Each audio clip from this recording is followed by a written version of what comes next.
საღამოშვიდობისა ყოველ კვირას 20-სა და 30 წუთზე ტელეკომპანია GDS-ი წარმოგიდგენს საზოგადოებრივ პოლიტიკურ თოქ-შოუს კვირის 20-30 არჩილ გამზარდიასთან ერთად. Როგორ მეთოდებს მიმართავენ საზოგადოების დეზორიენტაციის მიზნით, როგორ ახდენენ მორალურ ზეწოლას, რა მეთოდებით ხდება ჩვენს ცნობიერებაზე ძალადობა, ვინდა რატომ იყენებს მას სიტყვით ომისა და საზოგადოებას ცნობიერებაზე ძალადობის შესახებ გადაცემის მესამე ნაწილში ვისაუბრებთ. Როგორ ცხოვრობენ ჩვენს რეგიონებში ადამიანები, რა სჭირდებათ მათ ყველაზე მეტად, რა კეთდება იმისათვის, რომ რეგიონებში მოსახლეობას წინსვლისა და კეთილდღეობის მეტი საშუალება ჰქონდეთ, რა კეთდება ჯანდაცვისა და სოციალური პრობლემების მოსაგვარებლად და სოფლის მეურნეობის გასაუმჯობესებლად, როგორია ინფრასტრუქტურული და სხვა პერსპექტივები ამ საკითხებს გადაცემის მეორე ნაწილში განვიხილავთ. გადაცემის პირველ ნაწილში კი ჩვენ ტრადიციულად კვირის მნიშვნელოვან თემებს განვიხილავთ. Გასულ კვირას საინტერესოდ განვითარდა მოვლენები ლართან დაკავშირებით. დოლართან თითქმის 2 ლარისა და 35 თეთრის დონეზე გაუფასურებული ლარი ერთ დღეში ხუთშაბათს 2 ლარი და 25 თეთრამდე გამყარდა, თუმცა იმავე დღეს ისევ გაუფასურდა და უკვე 1 დოლარი 2 ლარი და 28 თეთრი ღირს ბაზარზე. რა ხდება ლარის ირგვლივ, რამდენად საფუძვლიანია ეჭვის სავალუტო სპეკულაციების შესახებ და უშველის თუ არა საქმე საბანკო ზედამხედველობის სამსახურების განთავისუფლება ეროვნული ბანკის პრეზიდენტის გავლენისაგან, რასთან დაკავშირებითაც პარლამენტში კანონპროექტი უკვე მომზადდა. ყოველივე ამის შესახებ 20-30-ის კონსულტანტი ეკონომიკის საკითხებში მიხეილ დუნდუა ისაუბრებს. მიხეილ, რა მოხდა რეალურად გასულ კვირას, რა მოსდის ლარს? გასულ კვირას ცხადი გახდა, რომ მიმდინარეობდა სპეკულაციური შეტევა ლარზე. კურსი 2.35, 2.36 ან 2.33 ეს იყო ხელოვნური კურსი, სპეკულაციური შეტევის პროდუქტი, მაგრამ სპეკულაციური შეტევა მოკლევადიან ეფექტის მქონეა, მოკლევადაზეა გათვლილი და მყისიერად უბრუნდება საწყის პოზიციას და ჩვენ დავინახეთ, რომ 2.33-დან მყისიერად 2.23-მდე ჩამოვარდა, გაუმჯობესდა ხუთშაბათს შუა დღისათვის, კიდევ უფრო უმჯობესდებოდა 2.22-ნახევარიც იყო ზოგან, ამის შემდგომ საქმე ჩაერია ეროვნული ბანკი, დიდი რაოდენობის სესხი ეწოდა კომერციული ბანკებს 1.7 მილიონის ოდენობით, ანუ გაზარდა წინა კვირას გაცემული 700 მილიონი 307 მილიონით, რის შემდეგაც კურსმა კვლავ გაუფასურება დაიწყო, გაფუჭდა კურსი და უკვე დღეს 2.28, 2.29-ის ფარგლებში მერყეობს. აი სწორედ ეს არის ის პროცესი, რასაც ქვია ეროვნული ბანკისაგან, ქადაგიძისაგან საბოტაჟი ქართული ეკონომიკის წინააღმდეგ ეროვნულ ბანკმა ლარს გამყარება არაცალა. რაც ძალიან ცუდია. მნიშვნელოვანია, რაც აღნიშნე არჩილ საბანკო ზედამხედველობის სამსახურის გამოცალკევების იდეა ეროვნული ბანკის პრეზიდენტის გავლენისაგან, სისტემა უნდა გახდეს გამჭვირვალე. დღეისათვის სისტემა არაა გამჭვირვალე, მას ადეიშვილის კადრები აკონტროლებენ, ქადაგიძე ადეიშვილის კადრია, სისტემა უნდა გახდეს გამჭვირვალე. დღეს საბანკო მიმართულების ლარის სავალუტო კურსის გამყარების ფრონტის ხაზი სწორედ გამჭვირვალობაზე გადის და როცა სისტემის გამჭვირვალობა იქნება უზრუნველყოფილი, ყველა ეს პრობლემა მოგვარდება. დიდი მადლობა მიხეილ, შეგახსენებთ ლართან დაკავშირებულ პრობლემებზე საუბრობდა 20-30-ის კონსულტანტი ეკონომიკურ საკითხებში მიხეილ დუნდუა. შინაგან საქმეთა სამინისტროს და პროკურატურის რეფორმირება გრძელდება. ამჟამად დღის წესრიგში დადგა მთავარი პროკურორის დამოუკიდებლობის ინსტიტუციური გარანტიების უზრუნველყოფა და შინაგან საქმეთა სამინისტროს სისტემიდან სახელმწიფო უსაფრთხოების სამსახურის გამოყოფა. მთავრობაში უკვე მომზადდა საკანონმდებლო ცვლილებების 2 პაკეტი, რომელსაც მალე პარლამენტი განიხილავს. დეტალებზე 20-30-ის კონსულტანტი სამართლებრივ საკითხებში სოფო კილაძე გვესაუბრება. სოფო, კონკრეტულად რას ელოდება სახელმწიფო ამ ცვლილებების ძალაში შესვლის შემდეგ? საკანონმდებლო ცვლილებების ორივე პაკეტი ძალოვანი უწყებების რეფორმირების კუთხით გადადგმული უმნიშვნელოვანესი ნაბიჯია. პოლიციისა და პროკურატურის დე-ფაქტო დეპოლიტიზაციის შემდეგ ყალიბდება სისტემა, რომელიც მიუხედავად ხელისუფლების ცვლილებისა, ცალკეული პირებისა თუ პოლიტიკური ძალების ნებაზე არ იქნება დამოკიდებული, რითაც სახელმწიფო დეპოლიტიზაციის საფუძველს უკვე სახელმწიფო ინსტიტუტების დონეზე ქმნის. სოფო, ამბობ, რომ ყალიბდება ცალკეული პირებისა და პოლიტიკური ძალების გავლენისაგან თავისუფალი სისტემა. კონკრეტულად რა იქნება ძალოვანი სისტემის დამოუკიდებლობისა და მიუკერძოებლობის გარანტი? პირველ ყოვლისა, შინაგან საქმეთა სამინისტროდან გამოიყოფა სახელმწიფო უსაფრთხოების სამსახური, რაც უზრუნველყოფს ჭარბი ძალაუფლების ერთი სახელმწიფო ინსტიტუტის ქვეშ კონცენტრაციის საფრთხის თავიდან აცილებას. ამასთანავე უნდა აღინიშნოს, რომ თანამდებობაზე დამტკიცების წესი გამჭვირვალე და მკაცრად გაწერილი პროცედურებით განისაზღვრება როგორც სახელმწიფო უსაფრთხოების სამსახურის უფროსის, ასევე მთავარი პროკურორის შემთხვევაში. გადაწყვეტილებას იღებს არა მხოლოდ ერთი პირი ან ერთი სახელმწიფო ინსტიტუტი, არამედ აღმასრულებელი და საკანონმდებლო ხელისუფლება. ხელისუფლება. მთავარი პროკურორის დამტკიცებისას კი დამატებით გადაწყვეტილების მიღების პროცესში ჩართულია საპროკურორო კონფერენციის მიერ არჩეული პროკურორები და სამოქალაქო საზოგადოება. ამით კონკრეტულ კანდიდატურებზე მიიღწევა გარკვეული კონსენსუსი სხვადასხვა სექტორის წარმომადგენლებს შორის, რაც უზრუნველყოფს პოლიტიკური გავლენებისაგან თავისუფალი პირის თანამდებობაზე დამტკიცებას.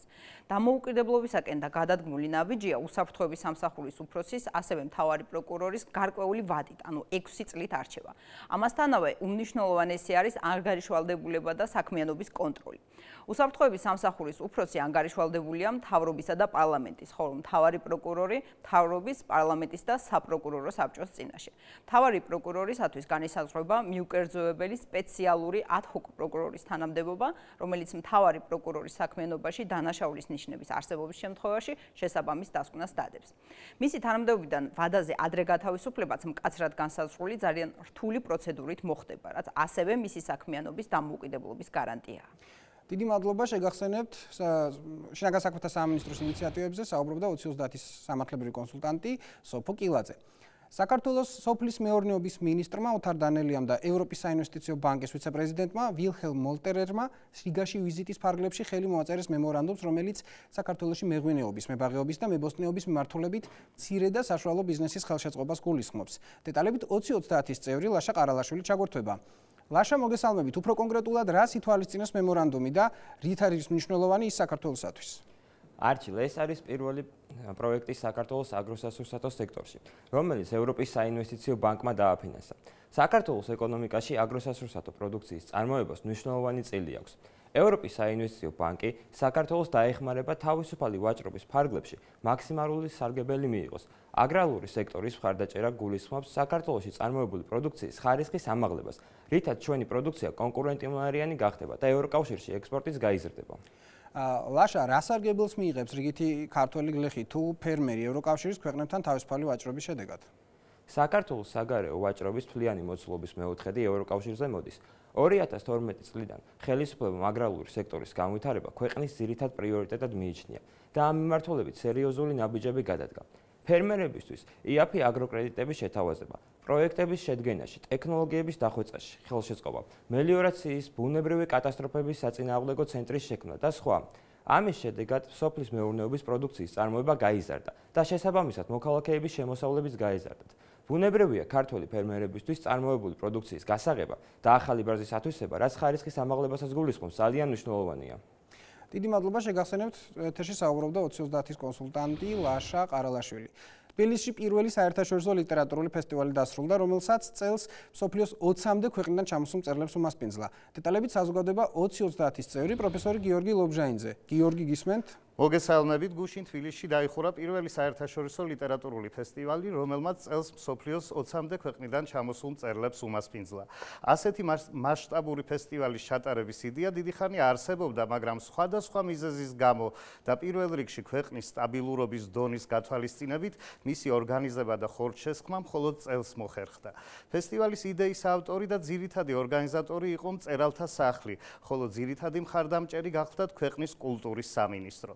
გარდა ამისა, მწერალთა სახლმა პროექტის განხორციელებისათვის მჭიდროდ ითანამშრომლა ქვეყანაში არსებულ დიპლომატიურ წარმომადგენლობებთან და საელჩოებთან, უპირველესად საქართველოში ამერიკის შეერთებული შტატების საელჩოსთან, ასევე გოეთეს გერმანულ და დიუმას ფრანგულ ინსტიტუტებთან, ბრიტანეთის კულტურულ წარმომადგენლობასთან და იტალიის საელჩოსთან. სწორედ ამ ორგანიზაციების დახმარებით მოხერხდა ძირითადად ფესტივალზე მოწვეული სტუმრების თბილისში ჩამოყვანა და ასეთმა მასშტაბურმა ღონისძიებამ შეიძლება ითქვას, ერთი კვირით ჩვენი ქვეყნის დედაქალაქი მსოფლიო ლიტერატურის ცენტრად აქცია. ფესტივალის ეგიდით გაიმართა 30 სხვადასხვა ღონისძიება, პოეზიის საღამოები, შეხვედრები მოწვეულ ავტორებთან, დისკუსიები ლიტერატურულ თემებზე, ასევე ორი გამოფენა, თეატრალური კოსტიუმები ფიოდორ დოსტოევსკის ნაწარმოებების თემებზე და უკრაინის ბოლოდროინდელი ამბების სამსახველი ფოტოგამოფენა გერმანელი და უკრაინელი ფოტოხელოვანების მონაწილეობით. ამდენ ღონისძიებას ცხადია მხოლოდ მწერალთა სახლი ვერ აუვიდოდა და ზოგჯერ რამდენიმე საღამო პარალელურ რეჟიმში იმართებოდა კავკასიურ სახლში, მწერალთა სახლსა თუ დედაქალაქის სხვა კულტურულ სივრცეებში. წლევანდელი ფესტივალი მნიშვნელოვანი იყო იმ მხრივაც, რომ როგორც ვიცით, 2018 წელს საქართველო იქნება ფრანკფურტის წიგნის ბაზრობის მასპინძელი ქვეყანა. ამ ფაქტს დიდი მნიშვნელობა აქვს ჩვენი ქვეყნის ლიტერატურის ევროპულ ინტელექტუალურ სივრცეში პოპულარიზაციისათვის. ამიტომაც წლევანდელი ფესტივალი იყო ერთგვარი სამზადისი. კმაყოფილებით უნდა აღინიშნოს, რომ მიუხედავად იმისა, რომ ფესტივალი პირველად ჩატარდა, ის მაღალ დონეზე იყო ორგანიზებული და სტუმრებისა და ქართველი მკითხველი საზოგადოების დიდი მოწონება დაიმსახურა. დიდი მადლობა შეგახსენებთ, საუბრობდა 2030-ის კონსულტანტი პროფესორი გიორგი ლობჟანიძე. ლატვიის რესპუბლიკის დედაქალაქში აღმოსავლეთ პარტნიორობის რიგით მეოთხე სამიტი ოფიციალურად 21 მაისს გაიხსნა. სამიტში ევროკავშირის 28 წევრი სახელმწიფოსა და აღმოსავლეთ პარტნიორობის მონაწილე 6 ქვეყნის წარმომადგენლობამ მიიღო მონაწილეობა. სამიტს ევროპული საბჭოს პრეზიდენტმა დონალდ ტუსკმა უხელმძღვანელა. სამიტის ფარგლებში საქართველოს პრემიერ-მინისტრმა ორმხრივი შეხვედრები გამართა ევროკავშირის ქვეყნების ლიდერებთან. შეძლებენ თუ არა საქართველოს მოქალაქეები ევროკავშირში უვიზოთ გამგზავრებას, სავარაუდოდ 15 დეკემბერს გახდება ცნობილი, როდესაც ევროკომისია ვიზის ლიბერალიზაციის სამოქმედო გეგმის შესრულების შეფასებას გამოაქვეყნებს. დადებითი შეფასების შემთხვევაში შესაძლოა ევროკავშირთან სავიზო რეჟიმი მომავალ წელს გაუქმდეს. საქართველო და უკრაინა აქტიურად მუშაობენ იმისთვის, რომ დააკმაყოფილონ კრიტერიუმები და მოთხოვნები, რომლებიც მათ წინაშია. თუ წლის ბოლოს ევროკომისია დადებით გადაწყვეტილებას დადებს, მაშინ შესაძლოა საქართველოს და უკრაინამ მომავალ წელს უკვე ისარგებლონ უვიზო რეჟიმით. ამ გადაწყვეტილებას კომისიის მხრიდან კიდევ ერთი შეფასება და კიდევ ერთი ანალიზი სჭირდება. ვიზების ლიბერალიზაციისათვის საქართველომ ამ დროისათვის სრულად ევროკომისიის მხოლოდ 7 მოთხოვნა დააკმაყოფილა. შესაძლებელი დარჩა 8 რეკომენდაცია. ევროპელი პოლიტიკოსები აცხადებენ, რომ ევროკავშირთან სავიზო რეჟიმის გაუქმება საქართველოზეა დამოკიდებული. საქართველო და უკრაინა სავიზო რეჟიმის ლიბერალიზაციასთან ყველაზე ახლოს არიან. იმედი გვაქვს, რომ ეს პროცესი წარმატებით დასრულდება, მაგრამ ეს ისევ და ისევ უკრაინასა და საქართველოზე არის დამოკიდებული. ისინი განსაზღვრავენ თავისი მოქმედებებით, თუ როდის მოვა აღნიშნული გადაწყვეტილების მიღების დრო. ველი რომ წლის ბოლოსთვის დადებითი შეფასება იქნება. ეს დამოკიდებულია თქვენს მთავრობაზე, რეფორმებზე და თქვენი მოსახლეობის სურვილზე. საბოლოო დეკლარაციაში ჩვენ ვაღიარებთ მისწრაფებებს. რა თქმა უნდა, მხარდაჭერას უცხადებთ იმ ქვეყნებს, რომლებიც რეფორმებს ახორციელებენ და ევროპისკენ მიისწრაფიან. იდეალური შეიძლება არ ყოფილიყო ყველასთვის, სხვა დანარჩენ ქვეყნებისთვის, რა თქმა უნდა, მძიმე ვითარება არის უკრაინაში და ევროპის ლიდერებს მოუწიათ, ანგარიში გაეწიათ შექმნილი ვითარებისთვის, უკრაინა რუსეთს შორის არსებული დაძაბული ურთიერთობის გათვალისწინება გახდა შესაძლებელი და აუცილებელი. ასე რომ მე მიმაჩნია, რომ წლის ბოლომდე ის ტექნიკური პროცედურები დასრულდება და ყველამ გვითხრეს, მე პირადად გადმომწეს მესიჯი, ნათელი მესიჯი, რომ პირველი იყო მოლდოვა, შემდეგი არის საქართველო. აღმოსავლეთ პარტნიორობის სამიტის მონაწილეები მხარს უჭერენ საქართველოს, მოლდოვისა და უკრაინის ტერიტორიულ მთლიანობას. დეკლარაციაში ასევე წერია, რომ ევროკავშირი აღიარებს ამ სამი ქვეყნის ევროპულ მისწრაფებებსა და ევროპულ არჩევანს. თუმცა ევროკავშირის წევრობის პერსპექტივაზე დოკუმენტში კონკრეტულად საუბარი არ არის. ჩვენი განზრახვა არ შეცვლილა და ჩვენ მივდივართ არჩეული კურსით, მაგრამ არავის გაუწია დაპირებები, რომ აღმოსავლეთ პარტნიორობის სამიტი იქნებოდა პროცესის ავტომატური დასაწყისი ევროკავშირის წევრობამდე. ეს არის მაქსიმუმი, ამ მაქსიმუმს მივახციეთ დღეს, მაგრამ ჩვენ ვაგრძელებთ მუშაობას. ევროპელმა მაღალჩინოსნებმა სამივე ქვეყანას მოთმინებისა და რეფორმების გაგრძელებისაკენ მოუწოდეს. წარმოგიდგენთ ჩვენი გადაცემის პირველი ნაწილის მონაწილეებს, პოლიტიკისა და სოციოლოგიის სპეციალისტი ბექა ნაცვლიშვილი, საერთაშორისო ურთიერთობის სპეციალისტი ლევან ბოძაშვილი და საზოგადოება 2030-ის წევრი, საერთაშორისო ურთიერთობის სპეციალისტი ირაკლი რაფავა. მოგესალმებით. ბატონო ლევან, პირველ შეკითხვად თქვენ მინდა დაგისვათ, რა შედეგები მივიღეთ რიგის სამიტისაგან და რამდენად გამართლა მოლოდინები? მივიღეთ ის შედეგები, რაც იყო მოსალოდნელი. და არა იმაზე მეტი, ვიდრე ეს ასე ვთქვათ, შესაძლებელი იყო, გაკეთებულიყო იმ არაფორმალური პოლიტიკური სამიტის ფარგლებში, რომელიც გაიმართა 21-22 მაისს, რადგან ეს სამიტი არ არის ევროკავშირის ოფიციალური ორგანო და არ იღებს ფორმალურ გადაწყვეტილებებს, ის არ არის ის ორგანო, რომელიც რაღაცა პროცესს დაუსვას ფორმალურ წერტილს, ან ამ პროცესის ასე ვთქვათ, დასასრულს გამოაცხადებს ოფიციალურად. ას მხოლოდ შეუძლია რაღაც პოლიტიკური, ასე ვთქვათ, მესეჯები წარმოადგინოს და ეს მესეჯები იქნა მიღებული, ეს გზავნილები იქნა მიღებული მათ შორის ავიზო ლიბერალიზაციასთან მიმართებაში, იქნა აღიარებული ის პროგრესი, რომელიც განხორციელდა ძალიან მოკლე დროში. და ეს პროგრესი სხვა ქვეყნებთან შედარებით, იგივე მოლდოვასთან შედარებით თუ შევადარებთ, აღმოჩნდება, რომ არის მოკლე დროში საკმაოდ მაქსიმალური გაკეთებული, ძალიან მაქსიმალური გაკეთებული. მეორე ნაწილში, რაც ეხებოდა ევროპული პერსპექტივის საკითხებს, აქაც არის გარკვეული ფორმით ჩანაწერი ფიგურირებს ფინალურ დეკლარაციაში, რომელიც იძლევა საშუალებას, რომ საქართველოს უფრო მეტი იმუშაოს მომავალში ევროკავშირთან და ევროკავშირიც მოდის, ასე ვთქვათ, შემხედრი ნაბიჯით ამ პროცესთან მიმართებაში საქართველოს კუთხით. და მესამე ძალიან მნიშვნელოვანი ასევე არის ის, რომ ევროკავშირმა შემოიტანა ახალი მექანიზმი, რაც მანამდე არ იყო გათვალისწინებული.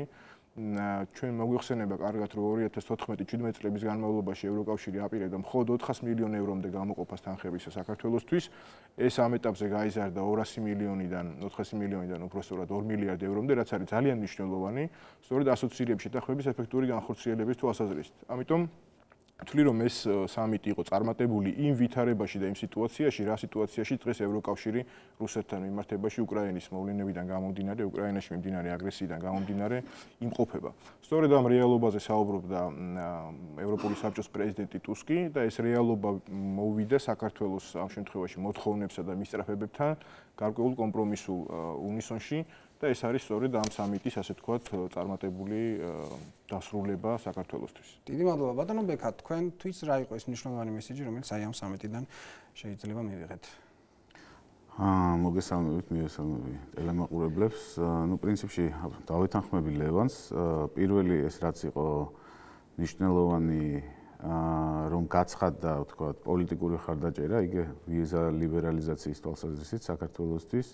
მეორე იყო, რომ ევროკავშირმა კიდევ ერთხელ დაადასტურა ის მხარს უჭერს საქართველოს ევროპულ მისწრაფებას და მესამე მართალია ის რაც ითქვა, რომ შესაბამისად გაიზარდა თქვათ ის დახმარების მოცულობა, რომელიც გათვალისწინებულია ასოცირების ხელშეკრულების ფარგლებში, მაგრამ ჩემთვის უფრო მნიშვნელოვანია პრინციპში ეს დახმარება რა მიმართულებით წამოვა, რა საკითხებს მიექცევა ყურადღება, იმიტომ რომ ეს არის ტექნიკური საკითხი, ეს არის პოლიტიკური საკითხი, ქვეყნის განვითარების თვალსაზრისით მიმართულების არჩევის საკითხი, ანუ საწავა ეს თანხა, წავა ისე ვთქვათ ფორმალური რეფორმების განხორციელებისკენ თუ წავა ეს ეკონომიკური პროექტების განხორციელებისკენ და სოციო-ეკონომიკური მდგომარეობის გამოსწორებისკენ, რაც როდესაც ვთქვათ თუ ამ მიმართულებით მოხდება განვითარება, რაც გაზრდის კიდევ ევროკავშირის მიმზიდველობას ქართული საზოგადოებისთვის. მე ერთ ასპექტზე მინდა ყურადღება გავამახვილო, ესე იგი ძალიან კარგი რაღაცა მოხდა, რომ ირაკლი ღარიბაშვილი შეხვდა სოციალ-დემოკრატიული ფრაქციის წარმომადგენლებს, ქვეყნის ლიდერებს, გამომდინარე იქიდან, რომ ჩვენ ვიცით, რომ ეს მემარცხენე ფრთა ევროკავშირის პოლიტიკური სპექტრისა არის უფრო ღია, უფრო დადებითად განწყობილი ინტეგრაციული პროცესების მიმართ, აი მაგალითად ახლა კამერონმა გაიმარჯვა არჩევნებში ბრიტანეთში და იცით რომ რეფერენდუმის გამოცხადებას აპირებს ინგლისთან მიმართებაში საერთოდ დარჩეს თუ არა ბრიტანეთი თქვათ ევროკავშირის წევრად, ხო? აქედან გამომდინარე ეს იყო ძალიან მისასალმებელი, იმიტომ რომ ჩვენ თუ გადავხედავთ ზოგიერთს აქ უფრო გეოპოლიტიკური დამოკიდებულება ახლო აღმოსავლეთის ქვეყნების ევროპაში ინტეგრაციის თვალსაზრისით და ზოგიერთს აქ უფრო ღირებულებრივი დამოკიდებულება. ეს ღირებული დამოკიდებულება უფრო აქვთ, რომ გადავხედოთ და მივადევნოთ თვალყური კარგად უფრო ეს მემარცხენე პოლიტიკურ სპექტრს. და ძალიან მისასალმებელი იყო, იმიტომ რომ ხა ევროპა ჩვენთვის არ არის გეოპოლიტიკური არჩევანი, ეს არის ღირებული არჩევანი, ხო? და აქ ზუსტად აქ ჭირდება მაქსიმალური დახმარება. კიდევ ერთ რაღაცაზე მინდა აქცენტი გავაკეთო, ის რომ ირაკლი ღარიბაშვილმა ახსენა და ეს ძალიან მისასალმებელია, რომ ჩვენ რაღაცა ერთ კონტექსტში არ განვიხილებით პირდაპირ უკრაინასთან, რომ ჩვენ ესე იგი იმ ადეკვატური იქნება რეაქცია იმ ნაბიჯების მიმართ, რა ნაბიჯებსაც საქართველოს გადადგამს. რატო? იმიტომ რომ ახლა უკრაინაში იცით რომ ძიმე ვითარება, ის ვერ გამოყვება ჩვენ რეფორმებში, გამომდინარე იქიდან რომ ესე იგი მრჩეველთა გუნდი, რომელიც არის უკრაინაში, ეს არის პირდაპირ ასეთი ნეოლიბერალური, უფრო ლიბერტარიანული მსოფლმხედველობის გუნდი, რომელიც პირიქით დააშორებს ჩემი აზრით ევროკავშირის უკრაინას, გამომდინარე იმ ჩაფიქრებული რეფორმებიდან, რაც უკვე გაცხადებული იქნა, იგივე დერეგულაცია ბაზრის და რეგულაციების მოხსნა და ასე შემდეგ.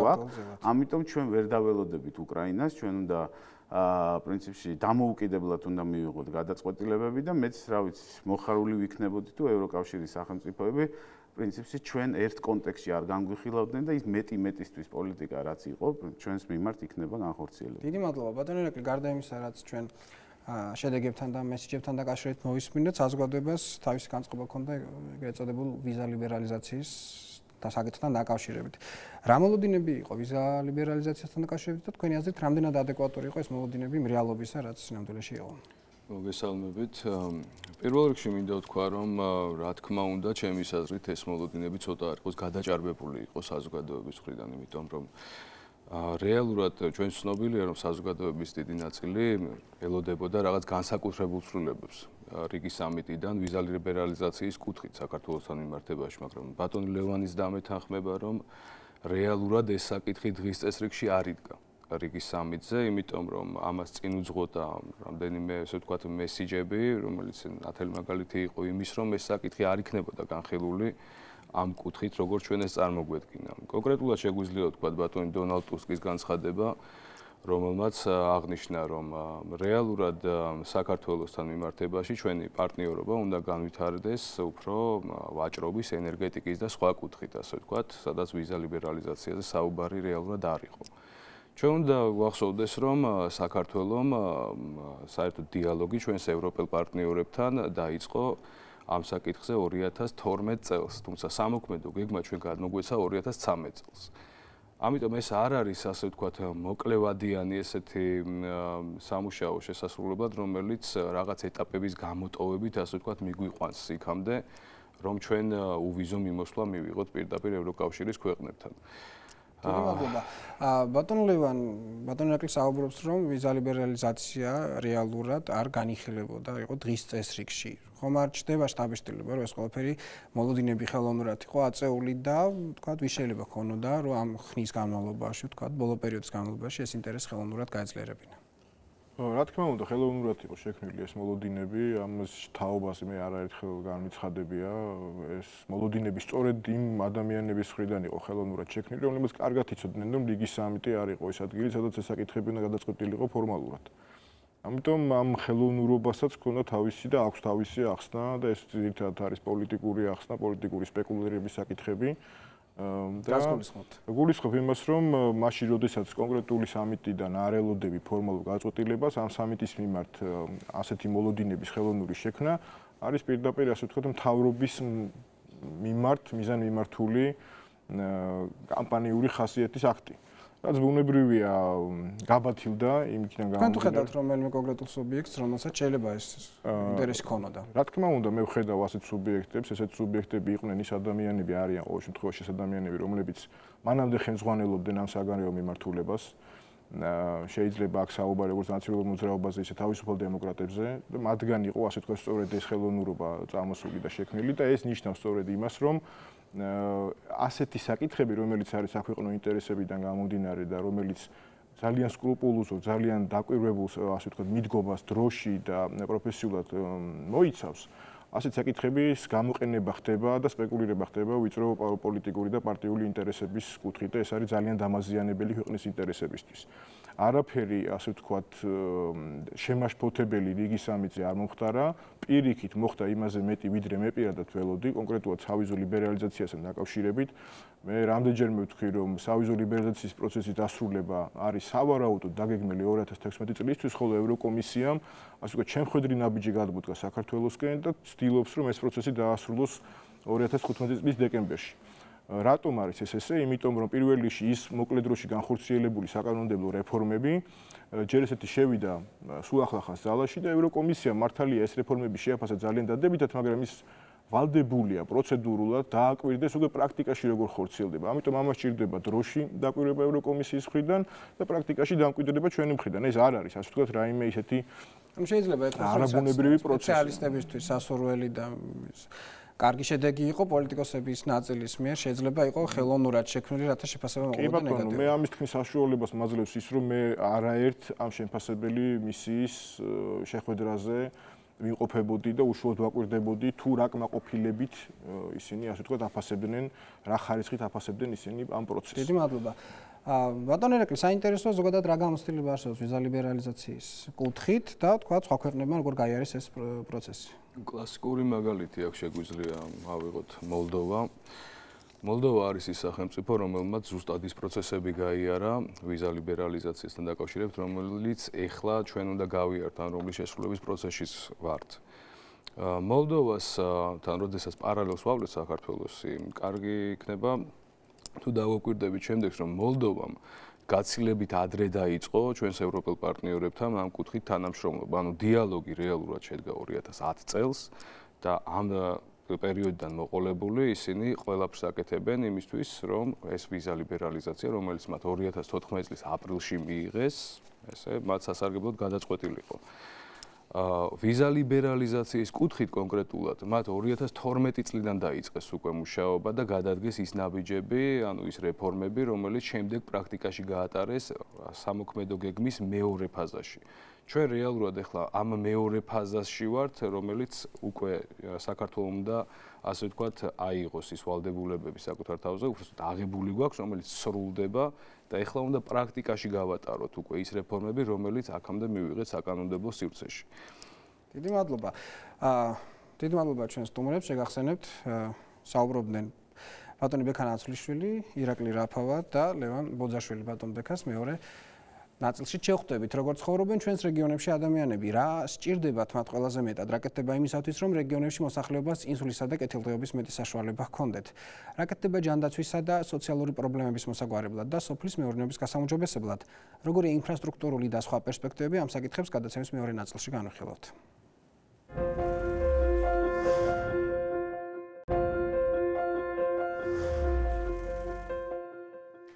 როგორც ცხოვრობენ ჩვენს რეგიონებში ადამიანები, რა სჭირდებათ მათ ყველაზე მეტად, რა კეთდება იმისათვის, რომ რეგიონებში მოსახლეობას წინსვლისა და კეთილდღეობის მეტი საშუალება ჰქონდეთ. რა კეთდება ჯანდაცვისა და სოციალური პრობლემების მოსაგვარებლად და სოფლის მეურნეობის გასაუმჯობესებლად.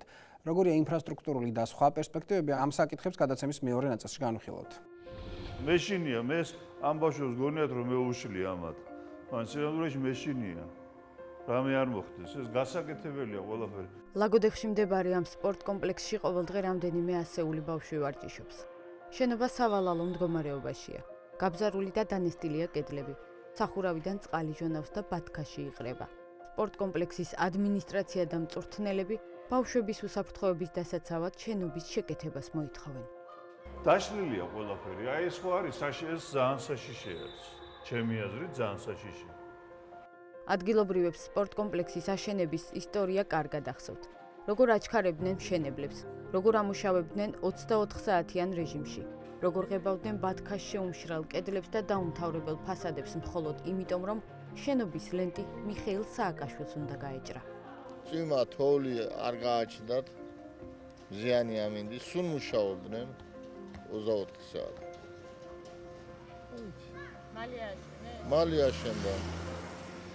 მალე აშენდა. ძალიან სასწრაფო წესი. და რატო ჩქარობდნენ ესე რა ხდებოდა? არ ვიცი, ვერ გეტყვი. ფული აინტერესებდათ, რომ ჩაედოთ ჯიბეში. ეს მოვლენა მთელ ლაგოდეხს ახსოვს, მაშინ იგეგმებოდა და დაიგეგმა ქვეყნის პირველი პირის მაშინდელი პრეზიდენტის ჩამოსვლა ლაგოდეხში და შესაბამისად ყველა ღონე იხმარეს იმისთვის, რომ რაღაც მოკლე ვადებში გაეკეთებინათ ეს კომპლექსი, თქმა უნდა მოხდება მისი რეაბილიტაცია და გამაგრება, თუმცა ეს საკმაო ფინანსებთან არის დაკავშირებული და ჯერამდე ამ წლის ბიუჯეტიდან რამდენად მოხერხდება, ალბათ ეგეც საკითხავია. ასეთი ტიპის ინფრასტრუქტურული პრობლემების მიუხედავად ყველა თანხმდება, რომ ბოლო 2 წლის განმავლობაში კახეთში გლეხი მიწას დაუბრუნდა. მიწის ფართობების უდიდესი ნაწილი ათვისებულია. გლეხებმა ყურძნის და ხეხილის ახალი ჯიშების გაშენება, სანერგე და სასათბურე მეურნეობების განვითარება დაიწყეს. საერთოდ მიტოვებული იყო, არ ვაქცევდით ყურადღებას, იმიტომ რომ ფასებზე იყო პრობლემა, არანაირი დახმარება არაფერი არც მთავრობიდან, არც ხელისუფლებიდან და ამის მიხედვით, რომ ცოტა გვიჭირდა მაგის მოულაპატრონობა და მის შემდეგ რაც ეს 2-3 წელიწადი არის უკვე ყველაფერს აქვს თავისი ადგილი, ხარისხი, მუშაობ, ჩრომობ, წვალობთ და მთავრობისგანაც გვაქვს ყურადღება, ეს ბოლო წლები არის. ფასები ასე თუ ისე რეგულირდება. და გლეხიც უკვე თამამად იწყებს მუშაობას, ჩვეულებრივად. ვიცი, ასე თუ გაგრძელდა ალბათ აღორძინდება სოფლის მეურნეობა. და ხალხის ამოისურვებს. თხილის მწარმოებლებმა, ფერმერებმა, მეღვინეებმა და მეფუტკრეებმა საქართველოს რეგიონებში გაერთიანებების შექმნა დაიწყეს. ისინი 2016 წლიდან ევროკავშირის ბაზარზე ქართული პროდუქციის შესატანად ემზადებიან. წარმოგიდგენთ ჩვენი გადაცემის მეორე ნაწილის მონაწილეებს. პოლიტიკისა და სოციოლოგიის სპეციალისტი ბექა ნაცვლიშვილი, ჟურნალისტი ნათია თოიძე და საზოგადოება 2030-ის წევრი, ეკონომიკისა და ბიზნესის მართვის სპეციალისტი გიორგი ეზუგბაია. მოგესალმებით, ბექა პირველი შეკითხვა თქვენ მინდა დაგისვათ. მოსახლეობის აღწერის მიხედვით 2002-2014 წლებში კიდევ უფრო შემცირდა სოფლის მოსახლეობა. აქ არის საუბარი 25%-ზე. როგორ ფიქრობთ, რა შეიძლება იყოს ამის მიზეზი? პირველ რიგში ესე ამის მიზეზი რა თქმა უნდა იქნება მიგრაცია, როგორც შიდა მიგრაცია, ისე ქვეყნის გარეთ. მაგრამ რაც შეეხება თქვა მოსახლეობის აღწერას, ამან მოგცა ცოტა ისეთი სურათი, რომელმაც შეიძლება მთლიანად შეცვალოს მაკროეკონომიკური პარამეტრები, იმიტომ რომ გამომდინარე იქიდან მთლიანი ეროვნული შიდა პროდუქტი ერთ მოსახლეზე იყო დათვლილი 4.500.000 ადამიანზე, ეხლა ყავს ამ აღწერის საფუძველზე 3.700.000 ადამიანი, ხო? ეს კიდე ძირეულად ცვლის ბევრ რაღაცას, სოფლიო მიგრაცია ძალიან დიდია. 160 სოფელი პრაქტიკულად აღარ არსებობს და 150 სოფელზე მეტში 7-დან 10 სულამდე მოსახლე ითვლება. რა თქმა უნდა, ხო, ეს არის ძირითადი პრობლემა, ესე იგი ჩვენ რადგან განსახორციელება და განხორციელებულ რეფორმებზე საუბრობთ იგივე სოფლის მეურნეობაში, რეგიონულ პოლიტიკაში და ასე შემდეგ.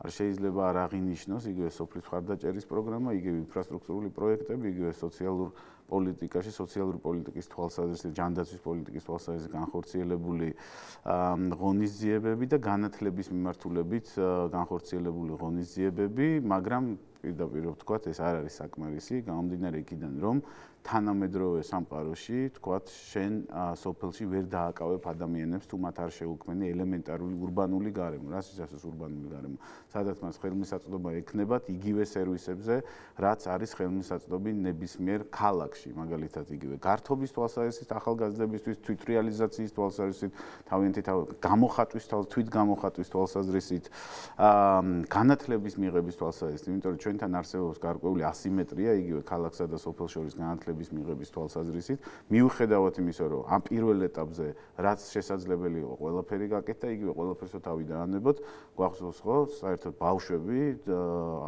რომლებიც ცხოვრობდნენ, თქვათ, იგივე მოშორებით რეგიონებში, ურბანული ცენტრებიდან, ისინი მათ უწევდათ 5-6 კილომეტრის, 7 კილომეტრის ფეხით გავლა სკოლამდე, ეხლა დაინიშნავთ, თქვათ, სასკოლო ავტობუსები, რამაც ერთიორად გაამარტივა ხელმისაწვდომობა იგივე პირველად განათლებაზე, მაგრამ აქ არ არის ამაზე ლაპარაკი. როდესაც განათლებაზე ვლაპარაკობთ, აუცილებელია კარგად განისაზღვროს. მინდა რომ ვისაუბროთ და ცალკე გარკვეული დრო.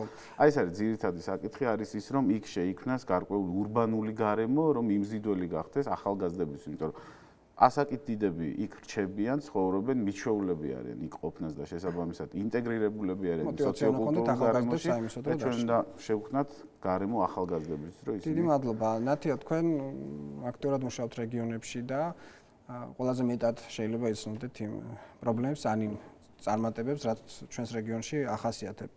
სოფლის მეურნეობის წარმოების განვითარება ერთ-ერთი ალბათ ყველაზე მნიშვნელოვანი ნაწილი არის, რაც რეგიონებში ადამიანების მოტივაციას ჭირდება. როგორ ფიქრობთ, როგორ ხედავთ, რას აკეთებს დღეს, როგორია რეგიონში მოსახლეობის მდგომარეობა და სახელმწიფო რას აკეთებს ამისოდ, რომ სოფლის მეურნეობას გაზარდოს, ასე ვთქვათ, ან მოსახლეობის მოტივაცია გაზარდოს რეგიონებში ცხოვრების კუთხით?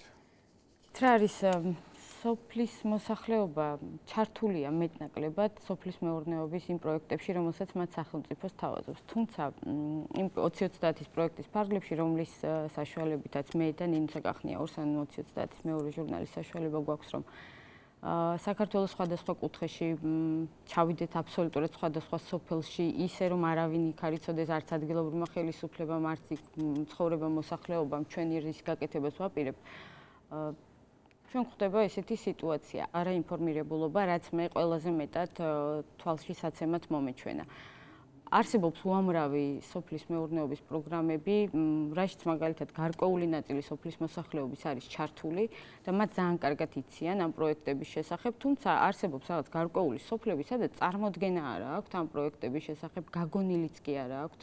შემიძლია მაგალითად მოგიტანოთ ინფორმაციის გადაცემის კუთხით. იცით რა არის, მე ვფიქრობ, რომ უფრო კომპლექსური და მასშტაბურია, მხოლოდ თვითმმართველობებისკენ თითის გაშვერა ჩემი აზრით არასწორი იქნებოდა, რადგან PR კამპანიები იგეგმება, როგორც მე ვიცი, კონკრეტულ უწყებებში, რომლებიც ვალდებული არიან ეს პროექტები მიიტანონ საზოგადოებამდე. მაგალითად კოოპერატივებთან დაკავშირებით შემიძლია ვთქვა. თუ მაგალითად რამდენიმე სოფელში ჩახვალთ და იქ ხდება თქვენ გაერთიანებები, კოოპერატივები, მაგალითად მეფუტკრეების, მეხილეების, მევენახეების, სადაც 5, 6, 7, 10-იც კი გლეხი გაერთიანებულია და ფერმერი შესაძლებლობებს აძლევს რამდენადაც მათ უფრო მეტად შეძლონ ამ გაერთიანების შემთხვევაში საკუთარი პროდუქციაც გაიტანონ, უფრო მეტად გაყიდონ, გაერთიანონ ძალები და უფრო მეტი პროდუქტი შექმნან. აი მაგალითად სულ რამდენიმე 5-6 კილომეტრის იქით შეიძლება ნახოთ სოფელი, სადაც გეკითხებია რა კოოპერატივი, გაგონილიც არა აქვთ. ანუ ჩვენ სოფლის მეურნეობის სამინისტროს გარკვეულ წარმომადგენლებს რომ დაუკავშირდით, ისინი ამბობენ, რომ პროექტი ახალი დაწყებულია, ნუ ერთ წელიწად და რამდენიმე თვეა და შესაბამისად ვერც მოხერხდებოდა ყველა ამ ინფორმაციის მიტანა ადამიანებამდე, მაგრამ ჩემი აზრით ამის მიტანა იყო შესაძლებელი. ადამიანებს უნდა ქონდეთ ინფორმაცია იმ მასშტაბური პროექტების შესახებ, რაც მათთვისვე არის უკეთესი და ფიქრას დაწყებულ თემას გავაგრძელებდი, რომ შიდა მიგრაციასაც იწვევს სწორედ ეს. ანუ ადამიანებმა იქ რო იცოდნენ რა მხელა პერსპექტივა აქვთ მათ სოფლის მეურნეობის კუთხით, ისინი დარწმუნებული ვარ, რომ დიდ ქალაქებში ანუ უფრო ადვილად ფულის საშოვნელად არ წავიდოდნენ და ისინი ისევ მიწას დაუბრუნდებოდნენ, რადგან მათი მამა, პაპა დღესაც მუხტ-ჩახრილი შრომობს დილიდან გვიან ღამემდე იმისთვის, რომ მიწა არ მოაცდინონ. პატარა გოჯიც კი ძალიან კარგები არიან ეს ადამიანები. ჩემი დიდი სიმპათია მინდა გამოვხატო თითოეული გლეხის. დიდი მადლობა. გიორგი, თქვენ როგორ ფიქრობთ, რა საკეთებს გარდა იმისა, რომ თქვა ზოგიერთ შემთხვევაში ინფორმაციის მიტანა დღემდე ჯერ კიდევ სამუშაო ნაწილად რჩება, თავად რა მოტივაციას გთავაზობენ რეგიონებში მოსახლეობა, სახელმწიფო რა საკეთებს? დავითანხმები ნათიას, რომ პირველ რიგში მოგესალმებით მაყურებელს, დავითანხმები ნათიას იმაში, რომ რეალურად ინფორმაციის მიტანა ხორციელდება როგორც სოფლის მეურნეობის და ეკონომიკის სამინისტროს მიერ, ასევე ხორციელდება სხვა პროგრამების და პროექტების ფარგლებში. ამ პროგრამები და პროექტებიდან შეგვიძლია გამოვყოთ სოფლის მეურნეობის პროგრამა შეღავათიანი აგროდაზღვევის მიმართულებით, შეღავათიანი აგროკრედიტების მიმართულებით, აწარმოე საქართველოში პროექტის ფარგლებში. მარტო შეღავათიანი აგროდაკრედიტების მიმართულებით საქართველოში ბოლო 2 წლის განმავლობაში 27,000-მდე სესხი გაიცა, რაც საერთო ჯამში 700 მილიონ ლარს გადააჭარბა გაცემული კრედიტების რაოდენობამ. პროექტი აწარმოეს საქართველოში, რომელიც შარშან ივნისში დაიწყო და 46 მილიონი ლარის ბიუჯეტს გულისხმობს, 16 მილიონი ლარი წარმოების კუთხით, 30 მილიონი ლარი სოფლის მეურნეობის კუთხით. ამ მიმართულებით სახელმწიფო უზრუნველყოფს მის ფლობელობაში არსებული ქონების მეწარმეთების უსაწყიდლოდ გადაცემას, რა თქმა უნდა, შესაბამისი საინვესტიციო ვალდებულების საფუძველზე. უკვე რეგიონების და საქართველოს მასშტაბით 38 ესეთი ქონება გადაეცა და სულ მოკლე ხანში ეს უსარგებლო ქონება თანამედროვედ ჩამოყალიბებულ საწარმოებად დაგხვდება და წარმოგვიდგება ქვეყანას. აქვე შეგვიძლია ვისაუბროთ იმაზე, რომელიც მოტივაციას ამაღლებს კახეთის რეგიონში, სიტყვის საწინააღმდეგო პროექტის შესახებ, რომელიც 20 მილიონი ლარის ბიუჯეტი განისაზღვრა.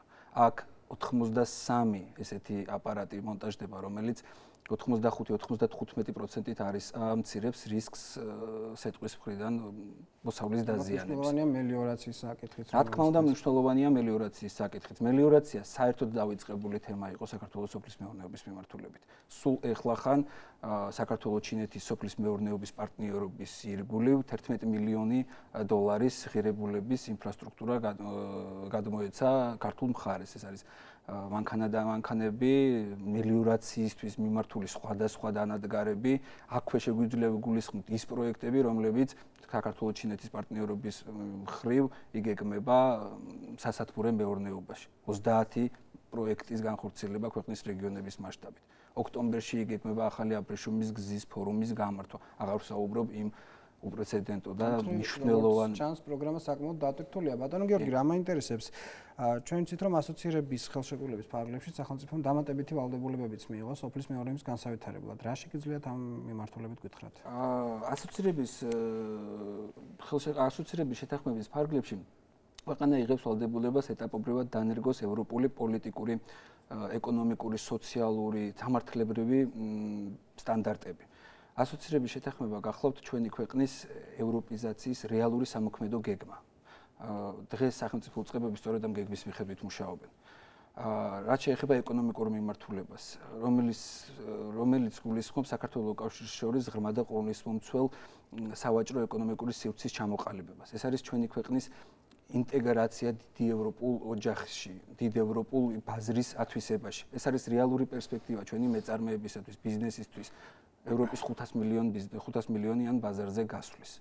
სხვათა შორის ამ მიმართულებით კახელი გლეხები ემზადებიან განსაკუთრებით აქტიურად. ჩვენ სწორედ 2 დღის წინ გქონდა ჩართვა კახეთიდან ყვარლის რაიონიდან, სადაც მეფუტკრეთა გაერთიანებები დგება, მსხვილდებიან მეფუტკრეები, ემზადებიან ევროკავშირის ბაზარზე გასასვლელად. თუმცა ამისთვის მათ ჭირდებათ ინფრასტრუქტურის მოწყობა, სკებიდან დაწყებული, საწური აპარატებით დამთავრებული ევროკავშირის სტანდარტს უნდა აკმაყოფილებდეს ყველაფერი, ის რომ მათ მიეცეთ იმის საშუალება, რომ ამ მრავალმილიონიან ბაზარზე შეიტანონ თავისი პროდუქცია და მათ აქვთ ინფორმაციაც და დიდი იმედიც, რომ გაუწევენ ძალიან სერიოზულ კონკურენციას ევროკავშირის ბაზარზე უკვე ესე ფესვებ გამდგარი მაგალითები საქართველოში არსებული პროდუქტები უწევენ საკმაოდ სერიოზულ კონკურენციას. თაფლზე არის საუბარი განსაკუთრებით, რადგან ევროკავშირის ბაზარზე განსაკუთრებით დომინირებს არგენტინული და სამხრეთ ამერიკული თაფლი, რომელიც 2 евро ღირს სულ რაღაც, თუმცა როცა შემოწმდა ქართული თაფლი, ქართველ მეწარმეებს უთხრეს, რომ შეიძლება მათი თაფლი ღირდეს 7 ან 8 евро, ამიტომ ჩვენი გლეხები ძალიან ისე ჩემართებით ემზადებიან მეფუტკრეები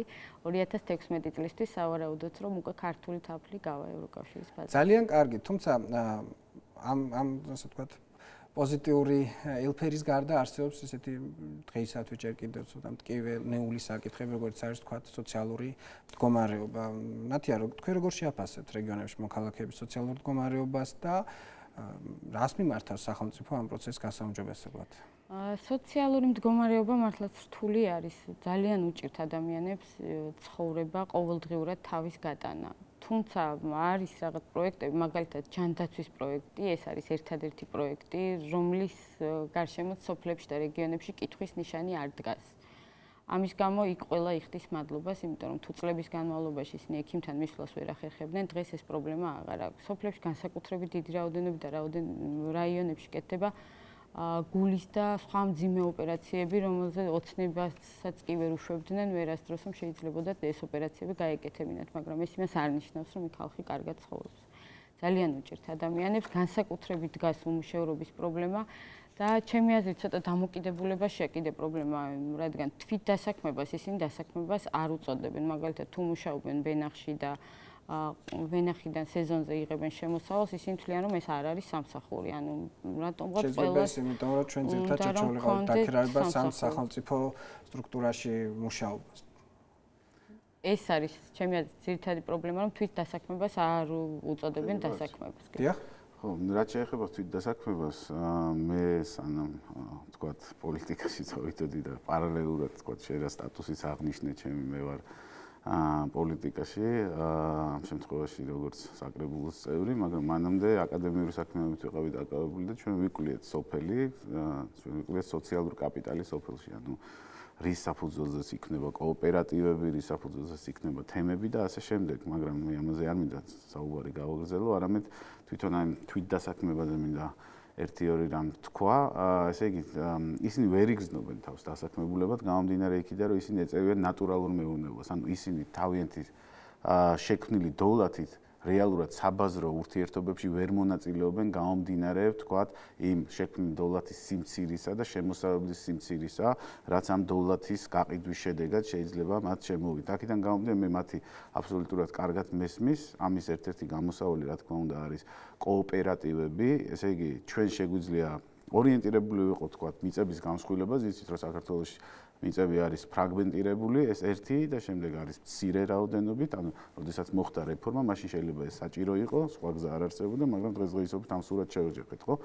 უნდა მოხდეს, რა თქმა უნდა, კოოპერირების ხელშეწყობა მაქსიმალურად, შეიძლება აგრეთვე მსხვილ ფერმერულ მეურნეობასაც დავეხმაროთ, მაგრამ ეს იწვევს დილემის წინაშე გვაყენებს, გამომდინარე იქიდან რომ სხვილი ფერმერული მეურნეობები უკვე ავტომატურად იწვევს შემდეგ შიდა მიგრაციას, გამომდინარე იქიდან რომ ის ადამიანები, რომლებმაც თქვა გაყიდეს მიწა, იმიტომ რომ სხვა ფერმერს გაემსხვილებინა თავისი, რჩება ელემენტარული ესე იგი წარმოების საშუალების გარეშე და იძულებულია თქვა ქალაქში ეძებოს სამუშაო, ხო? ანუ განვითარება უნდა მოხდეს პარალელურად, არ შეიძლება რომ თქვა ეგრევე გამსხვილებაზე ვიფიქროთ, არამედ უფრო ეს კოოპერატივები ამ ეტაპზე ყოველ შემთხვევაში არის პრობლემის გადაჭრის. როგორც მეცი 2-3 კომლიან თუ 2-3 ადამიანის პრობლემის გადაჭრის გზა. კიდევ ერთ რაღაცაზე მინდა ყურადღება გამახვილო, კარგია ის აგროსესხებიც, მართალია, ბევრ ადამიანს შეუწყო ხელი იგივე წარმოების ამუშავებაში, მაგრამ ჩვენ ვიცით რომ მცირე პატარა მეურნეობებისთვის, იგივე გლეხებისთვის ეს აგროსესხები ხშირად ხელმძღვანელია, გამომდინარე იქიდან რომ ესენი არის მიბმული ბანკერზე, ანუ იქ უნდა შექმნა ბიზნეს პროექტი და ასე შემდეგ და ასე შემდეგ.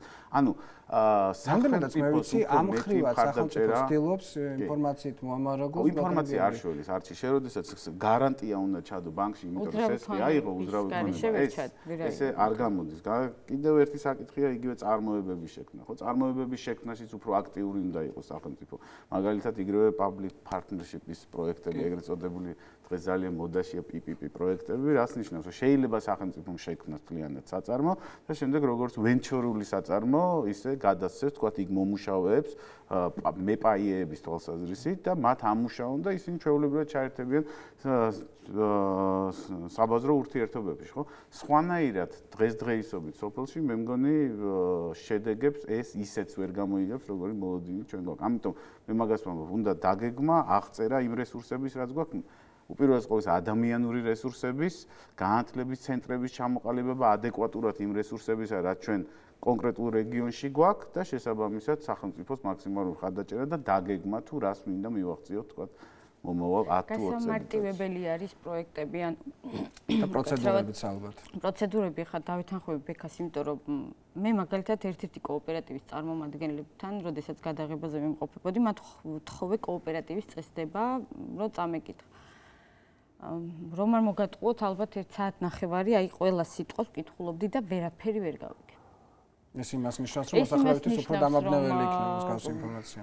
ძალიან დამაბნეველია, ეს არის ძალიან რთულად აღსაქმელი, გასამარტივებელი არის, ანუ გლეხებისთვის ადვილად ადამიანამდე თითოეული ადამიანისთვის უნდა იყოს ეს გასაგები. ეს ჩახლართული რაღაცა წინადადებები, რომელიც მაგალითად გლეხმა და ფერმერმა შრომავლები, რომლებიც ცდილობენ დაეხმარონ ამის გაგებინებას. არსებობს რაღაცა ტრენერები ჩადიან იქ რაღაცას ვითომ უხსნიან და მაგრამ საბოლოო შედეგს ვიღებთ ისევ იმას, რომ ვერაფერი ვერ გავიგე, ადგება და აწერს ხელს. ოღონდ არ იცის რაზე მოაწერა ხელი, იმიტომ რომ ვერ გაიგო დღემდე, ვერ გაიგო, იმიტომ რომ რამდენიმე საათი მე ამისთვის რა შესაძლებლობები გვაქვს თუ იმისათვის ბატონო გიორგი, რომ ადამიანებს დაეხმარონ იმის გაგებინებაში, რაც შეიძლება, ასე ვთქვათ, გარდა იმისა, რომ არსებობს სახელმწიფო პროექტები, რომლებიც გულისხმობს იგივე სოფლის მეურნეობის კუთხით მოსახლეობის ინფორმირებას, არის ასევე კონკრეტულად ევროკავშირის მიერ დაფინანსებული პროექტები, რაც საკონსულტაციო და საინფორმაციო მომსახურებას გულისხმობს რეგიონებში. ზუსტად აი იმ პრობლემის აღმოსაფრთხებლად, როდესაც ნათია საუბრობს, რომ კოოპერატივები და დღეს მათი რაოდენობა 500-მდეა საქართველოში.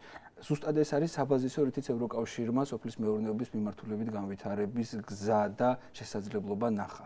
ერთ-ერთი ესეთი პროექტი არის სამეზობლო სავაჭრო სივრცის პროგრამა სოფლის მეურნეობის მიმართულებით ევროკავშირის, რომელიც 5 წლის ვადით არის გაწერილი, მისი საერთო ბიუჯეტი 52 მილიონი ევროა და ის გულისხმობს ევროპულ სტანდარტიზაციას საქართველოს სოფლის მეურნეობაში. ევროპული სტანდარტების გატარება საქართველოს სოფლის მეურნეობის მიმართულებით, დასაქმების კუთხით ხელშეწყობას. ასევე შეგვიძლია რადგან აქ ვლაპარაკობთ, რომ სამინისტროს შესაძლებლობების განვითარებას ევროპულ სტანდარტებთან დაახლოებას. მე ვლაპარაკობ და განათლებას და განათლების კერების განვითარებაზე და ამ ადამიანების კარგად კონსულტირებას და დატრენინგებაზეც მათ შორის. განათლების კუთხით რა კეთდება რეგიონებში? რეგიონებში ბექამ საუბარი დაიწყო და სწორად აღნიშნა, რომ პერიოდი, როდესაც თითოეულ მოსწავლეს უწევდა ფეხით კილომეტრების გავლა საჯარო სკოლამდე განათლების მისაღებად. დღეს სკოლების დახურეს იმის გამო, რომ ის ნაცვლად რომ мотиваცია მიეცა და სკოლებს იარსებათ, მრავალ სკოლაში წინა ხელისუფლების დროს სკოლები დახურეს, რომ ბუნებრივად მე შიდა მიგრაცია კიდევ უფრო მეტად გაიზარდა. დღეს 1000-მდე რეგიონებში საჯარო სკოლის მოსწავლეები სარგებლობენ უფასო ტრანსპორტით. აშენდა 9 ახალი სკოლა. რეაბილიტაცია ჩაუტარდა 970-მდე საჯარო სკოლას. ეს ძალიან დიდი ციფრია. იგეგმება 8 ახალი სკოლის მშენებლობა. ეს ის მიმართულებებია, რომელიც რეგიონებში ხორციელდება. ასევე ძალიან მნიშვნელოვანია სტუდენტთათვის საერთო საცხოვრებლების არსებობა. თბილისში საფუძველი ჩაეყარა სტუდენტთა საერთო საცხოვრებლების მშენებლობას, რომელიც სოციალურად გაუცველი და რეგიონებიდან ჩამოსულ სტუდენტებს უფასოდ მოემსახურება. ესეთი საერთო საცხოვრებლების მშენებლობა დაგეგმილია ქუთაისში, ზუგდიდში, ახალქალაქში. ჩვენ როდესაც ვლაპარაკობთ განათლების მიმართულებით, ძალიან მნიშვნელოვანია სახელმწიფო პროგრამები, რომლებიც ხორციელდება წარმატებული სტუდენტებისთვის განათლების ევროპაში მისაღებად. ამ ხრივ ბოლო წლის განმავლობაში 150-მდე სტუდენტი დაფინანსდა და ისინი საჯარო სექტორში ევროპული გამოცდილებით და ევროპაში მიღებული განათლებით ჩაერთვებიან. დღეს, როდესაც იზრდება საინვესტიციო მიმართულება და ამ ხრივაც აღსანიშნავია 2014 წელი, რადგან საქართველოში პირდაპირ უცხოური ინვესტიციის სახით $1.270 მილიონი ინვესტიცია განხორციელდა. ეს ყველაზე მაღალი ციფრია 2008 წლის შემდეგ. ჩვენ ამ პირობებში, როდესაც ინვესტორს ვთავაზობთ პროექტებს და ინვესტორი ინტერესდება საქართველოში განახორციელოს სამომავლო პროექტები, ერთ-ერთ ძირითად მიმართულებად სახელმწიფო მას უყენებს ადგილობრივი მოსახლეობის დასაქმებას. ჩვენ გვჭირდება დარგის ძლიერი სპეციალისტები, რადგან ინვესტორის ერთ-ერთი ძირითადი კითხვა არის ის, რა საკადრო რესურსს დაასაქმებს. ანუ იმ ადგილობრივ მოსახლეობაში ვინ რა მიმართულებით იქნება დასაქმებული. ჩემი პირადი მოსაზრებით ახალ თაობას, რომელიც დღეს აყალიბებს არჩევანს, მნიშვნელოვანია არჩევანი გააკეთოს სოფლის მეურნეობის მიმართულებით, საინჟინრო მიმართულებით, ენერგო პროფესიების დაუფლების მიმართულებით. ეს მომავლის პროფესიებია. დღეს უკვე მოთხოვნა არის მაღალი და კარგი პროფესიის მქონე ახალგაზრდებზე და დასაქმებულ სპეციალისტებზე, რომელიც 4 წელიწადში გაათაფაქტება. დიდი მადლობა.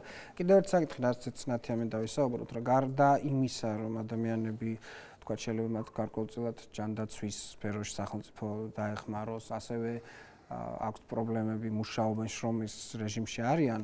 ძალიან მნიშვნელოვანი საკითხი არის ადამიანებისთვის თუნდაც თავისუფალი წუთების არსებობა, გარკვეული გართობის საშუალებები. მე ძალიან ხშირად მელაპარაკებიან რეგიონებში, რომ ჩვენ პრაქტიკულად არ გვაქვს საშუალება, რომ გავერთოთ, განმუხტვა მოვახდინოთ და რაღაც ესეთი ტრადიციული საშუალებების გარდა და თქვა ტელევიზიის გარდა პრაქტიკულად მათ არ აქვს სხვა საშუალებები.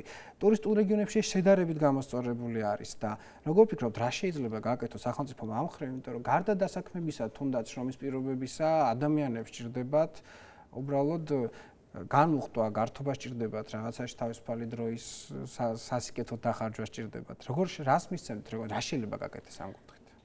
რეკომენდაცია ჩემი მხრიდან ალბათ მაინც ის იქნებოდა, რომ მეტად იზრუნონ ადამიანებზე, მეტად იზრუნონ თითოეულ სოფელზე, თითოეულ რეგიონზე, იმიტომ რომ შიდა მიგრაცია იმდენად დიდია, რომ უნივერსიტეტებზე ხა საუბრობდა გიორგი, უნივერსიტეტში, როდესაც აბარებენ სოფლიდან ან რაიონიდან წამოსული ახალგაზრდები, 10-დან 7 უკან აღარ ბრუნდება. აღარ ბრუნდება იმის გამო, რომ არ არის იქ არაფერი, რითიც შეიძლება თავისუფალ დროს გაერთო, არ არის იქ არაფერი არ არის. იქ უნდა იჯდეს სახლში, ან უნდა იმუშაო ვენახში, არაფერი არ არის სხვა. და ამის გამო ერთ-ერთი რა ტენდენციაც ახლა მე დავინახე კახეთის რეგიონში ჩვენი გადაღებებზე სიარულის ეს არის, რომ თითქმის ყველა სოფელში უკვე შეყვანილი არის ინტერნეტი. სოფლის მოსახლეობა ძალიან აქტიურად სარგებლობს ინტერნეტით, მეტნაკლებად დაახლოებით ესე 50-60% არის იმ ადამიანების რაოდენობა, ვისაც შეყვანილი აქვს უკვე ინტერნეტი, ეს არის $30 პაკეტები. ინტერნეტი შეყავთ, თუმცა შემდეგ ამის გადახდა უჭირდა ზოგი მათგანი ისევ თიშავს, მაგრამ ტენდენცია ის, რომ ინტერნეტი შედის ოჯახებში, ეს ნამდვილად არსებობს. ამიტომ რაც შეიძლება მეტი ახალგაზრდების დამაგრებაზე რეგიონებში და კონკრეტულ სოფლებში უნდა იმუშაოს ხელისუფლება ამ მიმართულებით. რეგიონებმა მაგალითად ესე იგი ჩვენ როდესაც მოვიდა ქართული ოცნება ხელისუფლებაში დავიწყეთ პროექტები ახალგაზრდული ცენტრების. ერთი შენდება, თქვათ იგივე მაღლივი კორპუსის მიმდებარე ტერიტორიაზე, მაგალითად ჩემ რაიონში ვაკეთებთ ერთ ახალგაზრდულ ცენტრს, სადაც ახალგაზრდებს ექნებათ ელემენტარული, როგორ გითხრათ, თვით გამოხატვის საშუალება ჭირდებათ ახალგაზრდებს, ანუ რომ გაიგონოს ვინმე და რომ ქონდეთ მათ ელემენტარული განვითარების საშუალება მათი ნიჭისა და უნარების მიხედვით და ამიტომ აქ პრინციპში ფანტაზია ესე იგი მაქსიმალურად უნდა ჩავრთოთ ჩვენი ფანტაზია, ანუ რა ჭირდება თვითონ ახალგაზრდებს, უნდა შევქმნათ ცენტრები, სადაც ახალგაზრდები თვითონ გადაწყვეტენ თუ რა არის საჭირო მათთვის, რა ინტერესები აქვს და ამას რა თქმა უნდა მუნიციპალიტეტებმა ხელი უნდა შეუწყონ. ისე არ გამოვა, თვითონ ახალგაზრდები ვერ გააკეთენ, აუცილებელი იქნება მუნიციპალიტეტებმა ხელი შეუწყონ. ეს იქნება კლუბები, ბიბლიოთეკები, ინტერნეტ ოთახები, ეს იქნება სადებატო ადგილები თუ ასე შემდეგ და ასე შემდეგ. და ამის გამო ვიღებთ იმ სამწუხარო სურათს ყველა სოფელში, როდესაც მიდიხარ ერთადერთი და ყველა ცუდი რაც ალბათ თვალში გვხვდება ეს არის ბირჟები და ძალიან ბევრი ნაშრომი ახალგაზრდა, რომლებსაც უბრალოდ მეტი საქმე არ აქვს. ჩვენ მინდოდათ რომ მიმდინარე პროგრამები და ის მცდელობები რაც სახელმწიფოს გააჩინა კიდევ უფრო ეფექტური გახდება, რის გამოც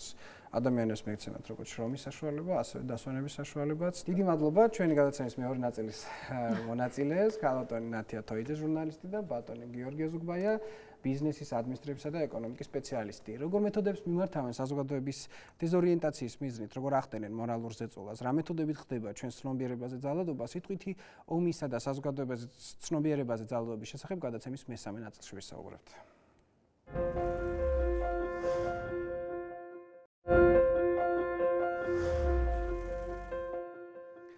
როგორ მეთოდებს მიმართავენ საზოგადოების დეზორიენტაციის მიზნით, როგორ ახდენენ მორალურ ზეწოლას, რა მეთოდებით ხდება ჩვენს ცნობიერებაზე ძალადობა, სიტყვითი ომისა და საზოგადოების ცნობიერებაზე ძალადობის შესახებ გადაცემის მესამე ნაწილში ვისაუბრებთ. წარმოგიდგენთ მესამე ნაწილის მონაწილეებს: პოლიტიკისა და სოციოლოგიის სპეციალისტი ბექა ნაცვლიშვილი, ჟურნალისტი ლელა რაზიკაშვილი და ფსიქოლოგი ზურამ ხეიძე. მოგესალმებით, ქალბატონო ლელა, პირველი შეკითხვა თქვენ მინდა დააგისვათ, როდესაც ჩვენ გვესმის სიტყვა ძალადობა, უფრო ხშირად ჩვენ გულისხმობთ ფიზიკურ ძალადობას. შეიძლება თუ არა, რომ სიტყვა ინფორმაციული ნაკადი ასევე იყოს ძალადობის სახე და საშუალება. მოგესალმებით ყველას, მადლობა რომ მომიწვიეთ. ისე საინტერესო და სახალისო იქნებოდა ჩემთვის რომ სიტყვის ძალაზე დადებით კონტექსტში მესაუბრა შედევრებსაც მოვიყვანდი, მაგრამ აქტიურად ჩვენი სოციალურ გარემო ამ საშუალებას ხშირად არ გვაძლევს. აქტუალურ. ნუ ჩემი წარმომავლობისგან გამომდინარე, აქტუალურ თემაზე ვსაუბრობთ და თავიდან დავიწყებ იმ კონტექსტზე, საუბრით იმ გარემოებზე საუბრით, რის გამოც ჩვენ მოცემულობა დადგა იმისა, რომ სიტყვის ძალაზე ვისაუბროთ უარყოფით ნეგატიურ კონტექსტში. სოფლიოში მიდის ძალიან საინტერესო, ძალიან ძიმე პროცესები, მიდის საინფორმაციო ომი, როგორც ლოკალურად ჩვენს ქვეყანაში და ამას ჩვენ მერე დაუბრუნდებით, ასევე მთელს მსოფლიოში მიდის საინფორმაციო ომი ქვეყნებს შორის, მიდის ცივილიზაციებს შორისაც ერთ აწმყოში ერთ სიბრტყეზე სხვადასხვა საუკუნეს ცხოვრობს და ჩვენ ვაკვირდებით ტელევიზორში როგორ იბძვიან ცივილიზაციები, ამის სოფლიოს გადანაწილება მიდის არა ატომით, როგორც ველოდებოდ, არამედ საინფორმაციო ომებით და უნდა შევხედოთ სიტყვას როგორც იარაღს. და როგორც ყველა იარაღს სიტყვას აქვს ძალა, ანუ უბრალოდ თვისება შეგვიძლია გამოვიყენოთ როგორც თავდაცვის საშუალება, ასე თავდასხმის საშუალება და ასევე ძალადობის საშუალება. გამომდინარე იქედან რა ამოცანა აქვს იმ ძალას, იმ ადამიანს, იმ მოვლენას, რომელიც ფლობს სიტყვის ძალას ან სიტყვის ტირაჟირების საშუალებებს. ჩვენ შეგვიძლია ბევრი ვისაუბროთ ამაზე, მაგრამ ეს არის ძალიან მნიშვნელოვანი პროცესი და ეხლა დავბრუნდები ჩვენ ქვეყანაში ლოკალურად, ჩვენ ქვეყანაზე ვისაუბრებ. ეს არ არის სალონური საუბრების თემა. ჩვენთან მიდის ვაკვირდებით უწყვეტ პოლიტიკურ პროცესს და უწყვეტ საინფორმაციო ომს. ამ ომის შედეგებზეა დამოკიდებული ის, რა ტიპის პოლიტიკურ სპექტრს მივიღებთ შემდეგში შედეგად, რა ტიპის ხელისუფლება შემოაღებს ჩვენს ოჯახებში კარებს.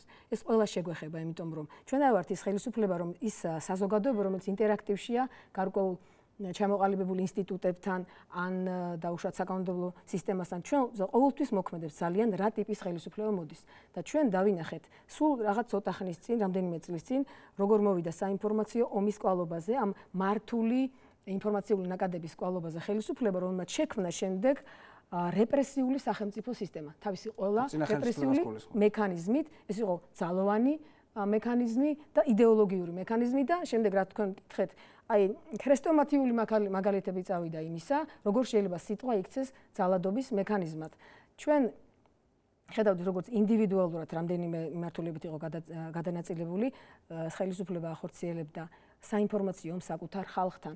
ეს იყო გამიზნული დისკრედიტაციისთვის დაუშვათ ცილისწამებული კამპანია, ანუ ძალადობის ფორმა სიტყვით და არა მარტო ძალადობის ფორმა, ტერორის ფორმა. ეხლა ტერორი რა არის? როცა ძალადობის ერთი აქტი ხდება, ის არის დამთავრდა აქტი, მაგრამ როცა ამის ტირაჟირებას ახდენ შემდეგ, კამპანიური ხასიათი აქვს და როცა ამას უყურებს 10,000-ობით ადამიანი, 100,000-ობით ადამიანი და მაშინ ერგავს შიშს, ეს უკვე ტერორის საშუალებად იქცევა და შეგვიძლია ვთქვათ, რომ ეს არა მხოლოდ იყო ძალადობის, არამედ ტერორის საშუალებაც. ეხლა მე ალბათ ჩვენ განვიხილავთ სხვადასხვა მეთოდებს, სხვადასხვა კონკრეტულ მაგალითებს. მედია პროდუქტი თუ შეიძლება იყოს ძალადობის. აი კონკრეტული მაგალითი. მედია პროდუქტმა შეიძლება მოახდინოს ძალადობა მოსახლეობას. რა თქმა უნდა, შეიძლება ამის მაგალითები ბევრია, იგივე როგორც საერთაშორისო სივრცეში, ასევე კონკრეტულად ქართულ მედია სივრცეში, ზოგადად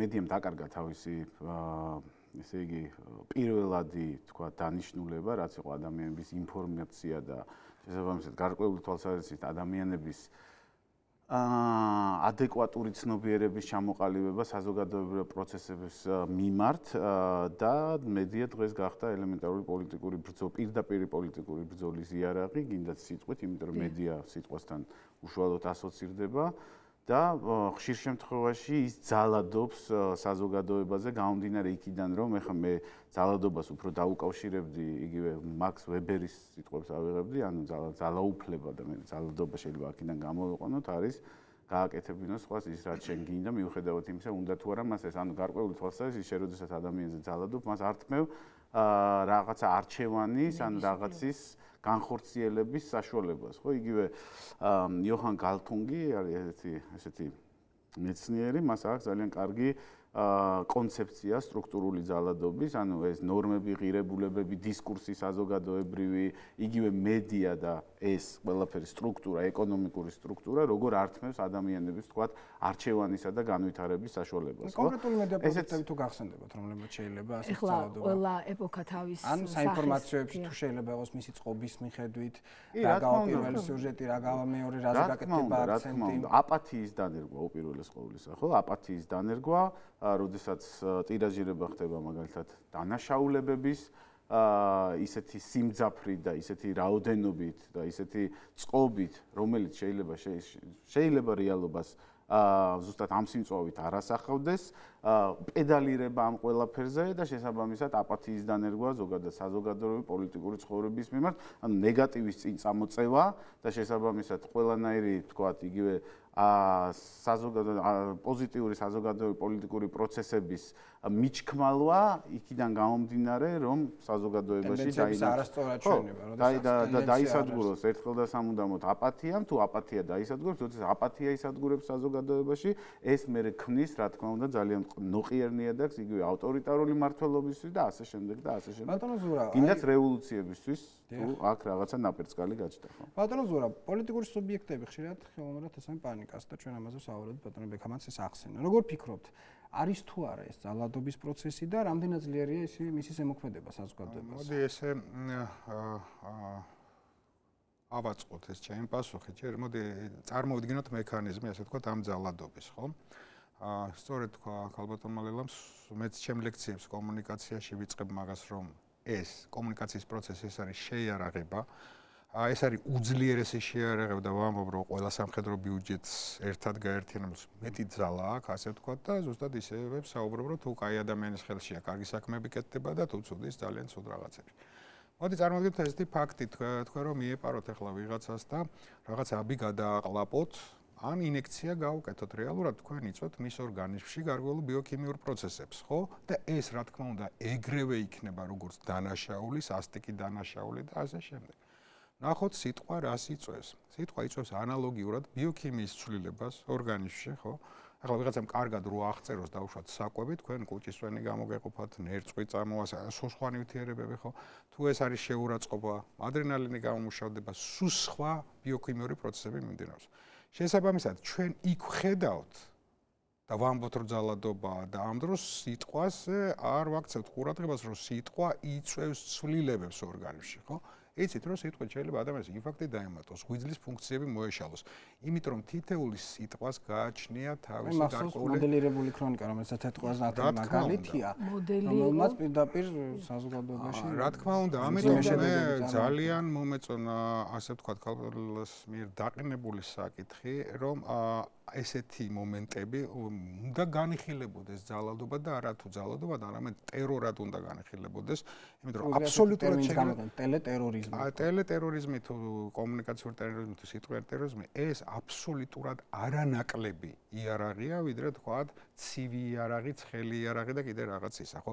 ბოლო-ბოლო მთლიანად შეიძლება ადამიანი ესეთ კამპანია მაგალითად კრიმინალი გაიზარდა, საქართველოს საგარეო ორიენტაცია შეიცვალა, ეკონომიკა ჩამოიშალა. შეიძლება ეს კამპანია ძალადობრივ ინსტრუმენტებად განვიხილოთ პოლიტიკური სუბიექტების მხრიდან, რომელიც ვრცელდება ამა თუ მეტ საშუალებით. კი პასუხებთ, რომ შეიძლება, ამიტომ რომ სიტყვის ამოცანა გარკვეული ტიპის ემოცია დატოვოს. ადამიანები ხშირად ფიქრობენ, რომ ტექსტი ახსოვდება ადამიანს რა იქ ნათქვამი და მისი ლოგიკა არ არის ესე, მას ახსოვდება მოსმენილზე თავისი დასკვნის ემოცია. საკმარისია მე ემოციური დატვირთვა მივცე, აი თქვენ რაც არ უნდა მითხრათ, თქვა მართალს მეუბნევთ ხო რაღაცას. და მე გეუბნებით, რომ აი თქვენ მართალზე გეუბნებით, რომ თქვენ ნუ მანიპულირებთ ახლა დაუშვათ ციფრები და ნუ შეკავთ მოსახლეობა შეცდომაში. ხალხს ის კი აღარ ახსოვდება თქვენი ციფრები და მოყვანილი ფაქტები. ახსოვდება შეფასება, ამით მე დავაგდებ წონას თქვენი.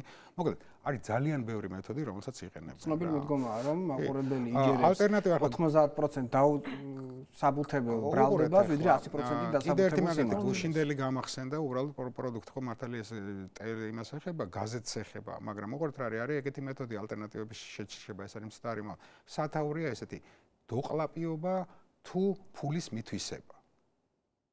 ახლა აირჩიეთ, რომელიც არ უნდა აირჩიოთ, ყველა ვარიანტი ნეგატივია და ამ დროს რას ნიშნავს ალტერნატივის შეცდომით მითვისება? რა არც ერთია და არც მეორეა.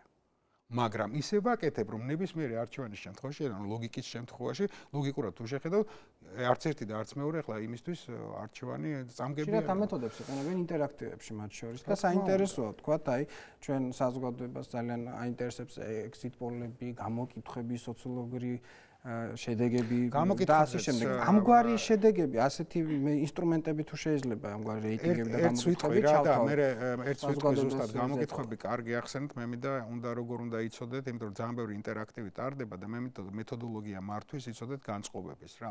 თუ თქვენ წინაშე კითხვარი დევს, კითხვარს მოაშორეთ, კითხვითი ფორმა, გადაიყვანეთ თხრობითში და თუ ის რამეს გეუბნევათ, ეს ან სულელის გაკეთებულია, ანუ არასპეციალისტის, ან მიზანმიმართულია. სიტყვაზე რა დაუშვათ რამ გამოიწვია თქვათ ლარის კურსის ცვლილება თუ რაღაცა და ჩამოთვლილ მიზეზებში არის დაუშვათ იმაში რა ქვია დაუშვათ ხელისუფლების უნიათობამ რა კიდე მეორე ფაქტორი არასწორმა პოლიტიკამ და ეკონომიკის ჩამოშლამ. ახლა სამი ალტერნატივიდან აირჩიე რომელიც გინდა, ანუ მიზანმიმართული განწყობების ფორმირება და კარნახი, ასე ვთქვათ, კარნახი კი არა, ჩასმა, ასე ვთქვათ, გარკვეული განწყობები. ამიტომ ძალიან მარტივად კითხვარი დევს თქვენ წინაშე, კითხვითი ფორმა გადაეტყნით თხრობით ფორმაში, თუ ეს გამოვიდა ტექსტი, მიიღებთ რის პროპაგანდასაც ცდილობს. გინდა ინტერაქტივი იყოს, გინდა სოციოლოგიური კვლევა იყოს. და მეაქციეთ ყურადღება, იმიტომ რომ მანიპულაციის იარაღად ბატონო მიქა, თქვენ რამდენად განიხილავთ ამგვარი ტიპის გამოკითხვებს ფსიქოლოგიური ზეწოლის იარაღად? მე ამ შემთხვევაში ახლა ზეწოლა შეიძლება ეს ფსიქოლოგიური ზეწოლის იარაღად განვიხილოთ, მაგრამ მე იმიტომ გავამახვილოთ ამ ძალადობის სხვა ფორმაზე ყურადღება. ნუ ძალადობა რო ავიღო, ძალადობა სჭირდება სუბიექტი, ობიექტი და ყველა ამ ქმედებას უნდა ჰქონდეს რაღაცა მიზანი, ხო? სუბიექტი რატო ძალადობს, ობიექტი შეიძლება იყოს უბრალო რეაქცია, ესე იყო განეიტრალების სურვილი, მაგრამ არის იგივე მანიპულაციის სურვილი, ხო? ზუსტად აი ეს რაც გვინდა მანიპულაცია. მანიპულაცია იმიტომ გვინდა, რომ დაუბინდოთ ადამიანს შესაბამისად ადეკვატური აღქმა რეალობის და თქვათ მივაღებინოთ არასწორი გადაწყვეტილება იმ შემთხვევაში, რომ თუ რეალურ სურათს ვაჩვენებდით, ის განსხვავებულ გადაწყვეტილებას მიიღებდა, ხო? იგივე სურათს ვიღებთ, გინდათ, თქვათ, იგივე სატელევიზიო შოუებიდან გამომდინარე, იგივე სურათს ვიღებთ, იგივე სოციოლოგიური გამოკითხვებიდან გამომდინარე, რატომ? იმიტომ რომ წარმოვიდგინოთ, თქვათ, ეს არის საზოგადოება, ეს არის მედია, ეს არის მთავრობა, ესე იგი მედია არის გამტარი, გარკვეული თვალსაზრისით, თუ მთავრობიდან მოდის რაღაცა იმპულსები, მედია ამას ამუშავებს და შესაბამისად აგზავნის საზოგადოებასთან, ხო? როგორ გადააგზავნის მედია ამ ყველაფერს საზოგადოებასთან, ეს არის შესაბამისად უკვე ის პროდუქტი თუ რის საფუძველზეც უყალიბდება საზოგადოებას დამოკიდებულება იგივე ხელისუფლების თუ პოლიტიკური საზოგადოებრივი პროცესების მიმართ და შესაბამისად, იმიტომ ვამბობ, ძალადობა არის რა, რომ ადამიანებს წაართვა ადეკვატური არჩევანის საშუალება რა. აქედან გამომდინარე, რა თქმა უნდა, მე ვეთანხმები, რომ ეს არის ძალადობადი ადამიანი. მუსიკის ფონიც ნახეთ ხოლმე. მუსიკაც ემოციას გადაცემს და მუსიკაც შეიძლება არა მარტო მუსიკა, კადრები. რა თქმა უნდა, კადრები. დაუშვათ აი ფერები, კადრები, ყველა მიწოდების ტექნოლოგიები. სანამ მოკეთ გადავიდოდეთ ალბათ თავდაცვის მექანიზმები, ჩვენ ისევ გავიხსენებთ, საუბრობთ აქ, რომ ეს არის საინფორმაციო ომი და მოწინააღმდეგის განადგურება როგორ ხდება, ჯერ ალბათ ცოტა მავნებლობაზეც რა სახის, რა ტიპის დაუშვათ შედეგი შეიძლება გამოიწვიოს ამან. მე ვფიქრობ, რომ შედეგი ფიზიკური ზემოქმედების ჩემთვის არ ვიცი, შეიძლება ეხა შემეკამათოს ვინმე ნაკლებად შედარებით მარტივი შეიძლება იყოს, იმიტომ რომ წდება ფიზიკური ზემოქმედება და შეწყდება დაუშვათ ძალადობაც, მაგრამ როცა წდება იდეოლოგიური, შეიძლება შევწყვიტოთ ჩვენ იდეოლოგიური ზემოქმედება, მაგრამ მისი შედეგები გრძელდებოდეს. არა დაუშვათ ხანგრძლივ ათეულობით წლები გრძელდებოდეს სიკვდილამდე. ეხლა რა თვისება აქვს ამას იდეოლოგიური იარაღს, სიტყვას რა თვისება აქვს? გაჩერდა სიტყვის მიწოდებელი წყარო და ის აგრძელებს მუშაობას. იმ სოციუმში აგრძელებს მუშაობას, შემდეგ სოციუმი აწვება თავად თუ ინდივიდზე გვაქვს საუბარი და გავანებოთ სოციუმს თავად ადამიანში ინდივიდი ის კომპლექსების სახით უყალიბდება ისეთი რამ ტრაგიკული განწყობები ამასთან დაკავშირებით შეიძლება ეს ლეტალურ შედეგამდეც მივიდეს თუ არა და ფსიქიკის შეცვლამდე მივიდეს ამას ძალიან ბევრი მაგალითი არსებობს ჩვენ არაფერი ახალი ის რაც რჩება ადამიანში ჩვენ გვახსენდება რომ წინა ხელისუფლების დროს ესეთი პილობითა დავარქვათ აი იყო ტელედაჭერები ანუ პირდაპირ ეთერში გადასცემდნენ ადამიანის დაკავებას დარბევას იყო თქვა რაღაცა კაფეში შევარდნები რომლებიც პირდაპირ ეთერში გადაიცემოდა და ასე შემდეგ გარდა იმისა რომ თავად ეს ფაქტი იყო ძალადობის ფორმა ამ დროს როდესაც მედია ამას რეალიტი შოუს პრინციპზე გადასცემდა შეიძლება თუ არა ჩაითვალოთ რომ ამ შემთხვევაში მედიაც გამოდიოდა თავის და უნებურად ან მიზანმიმართულად მოძალადის როლში მოგეთ სიტყვის მიწოდების ყველაზე პოპულარული საშუალება დღეს არის მედია და რა თქმა უნდა იარაღი რომ გაქვს იარაღი რაღაც საშუალებით უნდა მიაწოდო და გამოიყენო საშუალებით ეს არის თუ განვიხილავთ რომ საშუალებაა სიტყვიერი ძალადობის გავრცელების რა თქმა უნდა ჩვენ ვიცით რომ შევხედეთ რომ მედიით შეიქმნა იდეოლოგიური პროპაგანდისტული რეპრესიული მანქანა და ყველაზე სამწუხარო ეხა რასაც მე ვაკვირდები საზოგადოებაში არის ის რომ ეხა რასაც ვამბობდი მოიხსნა ძალადობრივი და უშუალოდ მექანიზმი ის ხელისუფლება წავიდა უარი უთხარით დამთავრდა დაუშვათ მაგრამ შედეგები მისი გრძელდება დარჩა სტერეოტიპები იგივე რომელსაც უფთხით ყველა შეიძლება ამ დარბაზში მსვლელობები ძალიან ბევრ თემას უფთხით რომ ვიღაც არ გავაღიზიანოთ და რაღაც სხვანაირად არ გაიგოთ დარჩა იარლიყები რომელიც ადამიანებზე კონკრეტულად ადამიანებზე მოქმედებს მათ ცხოვრებას სulis მათთვის ეს კომპლექსი და ტრაგედია დარჩა მიპრივატებული ასე თქვა მისაკუთრებული თემები ამა თუ იმ პოლიტიკური ძალების მხრიდან და ყველაზე ნათელი მაგალითი მე ძალიან ხშირად ვფიქრობ ხოლმე ძალიან ყველასათვის რომ ცნობილია რომ აი ჩვენ დავიწყეთ სახელმწიფო შენება. ძალიან ბევრი ადამიანი ამ 9 წლის განმავლობაში აღიზარდა ესე ახალი თაობა რომ გონიათ 2003 წელს დაიწყო სახელმწიფო შენება. ამ დროს ჩვენ სახელმწიფოს ქონდა გაეროს წევრები ვიყავ და ჩამოვთ ძალიან პოპულარული სადაც გასაგებად ყველასთვის გასაგები იყოს გაეროს წევრები ვიყავით სტამბოლის ხელშეკრულებაზე ხელი ქონდა მოწერილი ბაზების გაყვანა დაწყილი იყო პირველი ტრანსნაციონალური მაგისტრალი და პროექტების განხორციელება დაიწყო საქართველოში მასში იყო პირდაპირ ევროპულ ეკონომიკურ სისტემასთან 2002 წელს საქართველოს პარლამენტმა მიიღო ასე თქვა ეგრევე მიტაცებული იყო თქვა ევროპაზე საუბრის უფლება ქონოდა ერთად მეორე ორ პარტიას მე ვამბობ იდენტიფიკაციის საკითხებს ხსნი რომ არ ქონდეს ერთძალას იდენტიფიცირება რომელიმე თემას და მიპრივატებული რომელიმე თემა 2002 წელს პარლამენტმა მიიღო რეზოლუცია სადაც ჩაიწერა ევროატლანტიკური სურვილი და მიმართულება და 2002 წელს სხვათაშორის სახელმწიფომ პრაღის სამიტზე განაცხადა თავისი სურვილი რომ ნატოში შესულიყო. აი ასეთი სახელმწიფო ჩაიბარეს მათ, მაგრამ მოახერხეს ამ იდეოლოგიური მანქანით რომ ამ თემის პრივატიზება, ამ თემის იდენტიფიცირება თავიანთ საკუთარ ძალაზე, ამ ხელა ძალა აქვს სიტყვას და ისა რა ქვია მეთოდებს, იდეოლოგიურ მეთოდებს და ძალიან მნიშვნელოვანი იქნება ჩვენ თუ ვისაუბრებთ, არა მარტო ვისაუბრებთ აქ, არამედ შევიმუშაოთ მეთოდებს ამისაგან თავის დაცვის. ეხლა თუ იარაღი ეხლა თავში ვახსენე და თავდასხმის იარაღია, თავდაცვის იარაღის სიტყვა უნდა იყოს, ოღონდ აი ბატონო ზურაბ, კაპიტონ ლელა ლაპარაკობთ იარლიყებზე, ან მიტაცებულ თემებზე, ასე ვთქვათ, დაპრივატებულ თემებზე. გარკვეულ თემებზე კლიშეებით აზროვნების შეთავაზებაც, ასე ვთქვათ, რასაც შეიძლება მიმართავენ მედია საშუალებები და პოლიტიკოსები, თუ შეიძლება ჩაითვალოს ცნობიერებაზე ძალადობა. ჩვენ თქვით, რომ მაგალითად, როდესაც პიროვნებაზე ამორგებული ქვეყნის ორიენტაცია, როდესაც ამა თუ იმ ფასეულობაზე, რომელიღაც კონკრეტული სუბიექტი აცხადებს. აი ამგვარი კლიშეებით აზროვნება რამდენად ჯდება ძალადობის? არა, ჯდება არა ეს მეთოდია, ეხლა ვერ ვილაპარაკებთ ყველა მე, აი ნუ მაგას რასაც თქვენ ამბობთ, ეს არის წყაროს, ნუ მეთოდს ესე ქვია, ხო, წყაროს დაბინძურების მეთოდი. ნუ მე მაგალითად ვაცხადებ, რომ ვინც ხვალ რუსთაველზე არ მოვა 6 საათზე, то есть ყველა ვინც ქართველია სიტყვაზე და გული შესტკივა სამშობლოსათვის მოვა 6 საათზე რუსთაველზე. ნახეთ რა გავაკეთე.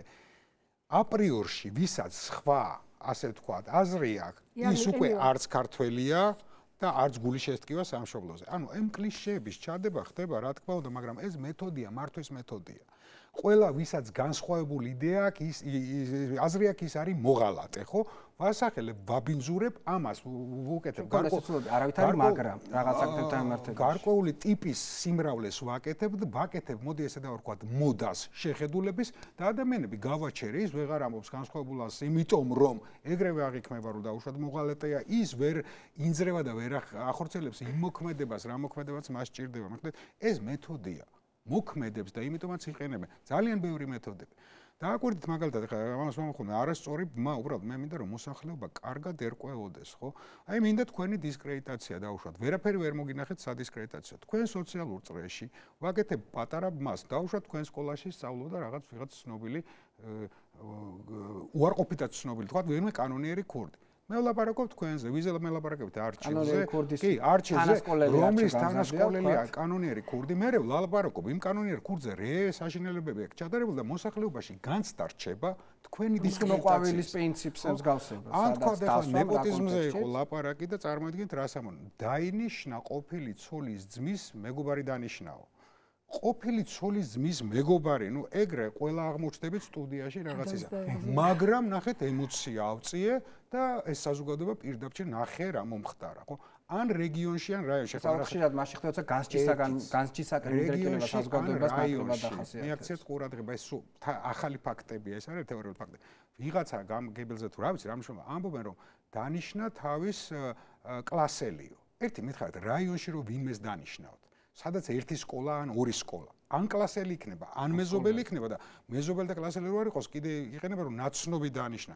ნუ ეხლა, ნუ მიხდით და იცით რომ ეს საზოგადოება ამიტომ დადგა დღეს თუნდაც ნეპოტიზმზე თემა, რას ნიშნავს ნეპოტიზმი, საბოლოო ჯამში ყველაფერი ეს ბატონაჩა პორით მოთრეული თემა, იმიტომ რომ ნეპოტიზმი ნათესაობა კი არ არის დანაშაული, დანაშაული არის როცა მაგნიშანს ეჭინჭება უპირატესობა და არა კვალიფიკაცია და ნეპოტიზმით იქნება თუ პარტიული ნიშნით იქნება თუ ტანი მომეწონა და მარტოებით დავნიშნე, ერთი და იგივე დანაშაულია. და აქცენტი კეთდება მარტო ერთ ხარეზე. ბატონო მეკა, გარდა მედია საშუალებისა, საინტერესოა დღეს ერთ-ერთი აქტუალური არის სოციალური მედია და თუ შეიძლება თქვა ჩვენ ესე მოკლედ თქვა აი ჩვენ სიტყვითი ომი როგორ ცელდება სოციალურ მედიაში და ეს ანარეკლია თითქმის იგივე სხვა მედია საშუალებებს, ოღონდ უფრო თავისუფალია რა თქმა უნდა, მაგრამ ამ თავისუფლებასთან ერთად არის უფრო უპასუხისმგებლო.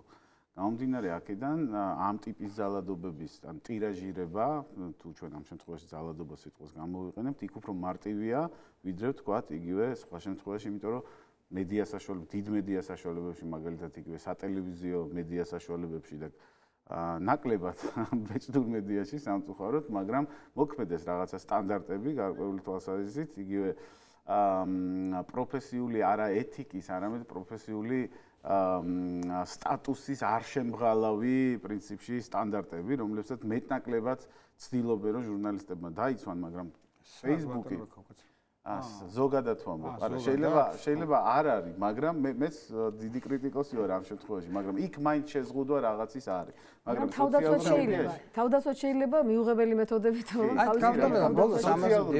სოციალურ მედიაში ეს არის შეუზღუდავი. გამომდინარე იქიდან რომ აქ პასუხისმგებლობა შენ არავინ არ განიჭებს, არავის არ შეუძლია ვთქვათ რაღაცა ელემენტარული შენ გინდაც სამართლებრივი პასუხისმგებლობა დაგაკისროს იმისთვის თუ რასაც გააკეთებ და ამიტომ ეს ყველაფერი არის შეუზღუდავი და ეს უფრო აღვირახს ქმედებებს იწვევს ხშირ შემთხვევაში მე მგონი ვიდრე ვთქვათ სხვა მედია საშუალებები. ქალდონლელა აი ჩვენ ზალადობის და სიტყვითი ზალადობის, საინფორმაციო ზალადობის მრავალი ხერხის შესახებ ვისაუბრეთ. თუ არსებობს რაიმე მექანიზმი თავდაცვისა და თუ შეიძლება გარკვეულწილად საკანონმდებლო ბადე ან რაღაც არსებობდეს საიმისოდ, რომ ამგვარი ზალადობისაგან მოქალაქე იყოს დაცული, თუნდაც აი იყოს საუბარი იგივე სოციალურ ქსელებში მსგავსი ტიპის გამხატულებებზე. ძალიან რთულიც არის ეს თემა და ძალიან მარტივი არა, მაგრამ შეიძლება მარტივადაც შევხედოთ, იმიტომ რომ დიდი გამოცდილება გვაქვს. რთული რატომ არის ახლა? ჩვენ ვსაუბრობთ ზალადობაზე. ზალადობა თავისთავად არის კრიმინალური აქტი, ხო? ეხლა სიტყვიერ ზალადობაში თუ გადავიყვანთ, იყო კანონი დრო, როცა კრიმინალურ სისხლის კოდექსი და ამოღებულია 2003 წელს. დეკრიმინალიზაცია მოხდა. დეკრიმინალიზაცია მოხდა ამის და მოხდა გამიზნულად, რომ შემდეგ ალბათ ემზადებოდა ეს იდეოლოგიური იარაღი და ან ცივისწამებების და ადამიანის განეიტრალების ძირითადად ესეთ სახელოვან ადამიანებს ეხებოდა, რომ არ შექმნოდათ გარკვეული იურიდიული პრობლემები ადამიანებს, ჟურნალისტებს, ან შემსრულებელებს, ან შემსრულებელ მედიას. კრიმინალური ნაწილი მოეხსნა ამ კანონს და დარჩა სამოქალაქო პროცესის დონეზე გადავიდა. კიდევ ერთი კანონმდებლობაზე მარტო ეგ არა, ამას ვიტყვი, კიდევ ერთი რომ ჩვენთან არის ესეთი კანონმდებლობა.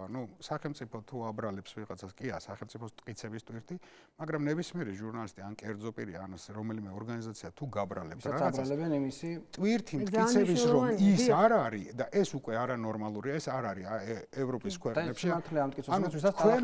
პრეცედენტულად უცხოეთში ესეა. მაგალითად, როცა ჟურნალისტი რაიმე თემაზე მუშაობს, მას აუცილებლად ყავს თავისი იურისტი, იმიტომ რომ მტკიცებათა ტვირთი მას ეტვირთება და მან უნდა ამტკიცოს მან მართალი დაწერა თუ არა. როცა შენ გადაიყვან ობიექტს, შენი ძალადობის ობიექტს და ადრესაც იმ ფაზაში რომ მან უნდა ამტკიცოს ახლა რომ აკლემი ხარ თუ არა ხარ, ეს თავისთავად მას მაინც უხერხმლდგომარეობაში აყენებს და კლიშეს და ანუ იარლიხს მაინც აწევს. მე ძალიან ბევრი ჟურნალისტი მინახავს პრაქტიკაში, რომელსაც ძალიან უხარია ხოლმე რომ გამოვიწვიე სასამართლო პროცესი, იმიტომ რომ ის სასამართლო სამოქალაქო პროცესი მისი გაპიარების, მისი რეიტინგის აწევის, მისი ცნობადობის გაზრდის თემა ამ დროს ადამიანს ანგრევს, შეიძლება ანადგურებს. მისზე რო იყო ლაპარაკი აი რა ქვია ჟურნალისტმა რომელმაც მოამზადა ეს საშინელი სიუჟეტი და სასამართლო წააგო, იმას უხაროდეს ამის გახსენება. მაინც არ შეიძლება ასეთ შედეგები რჩება და შეიძლება დასკვნა მეორე გაკეთდეს.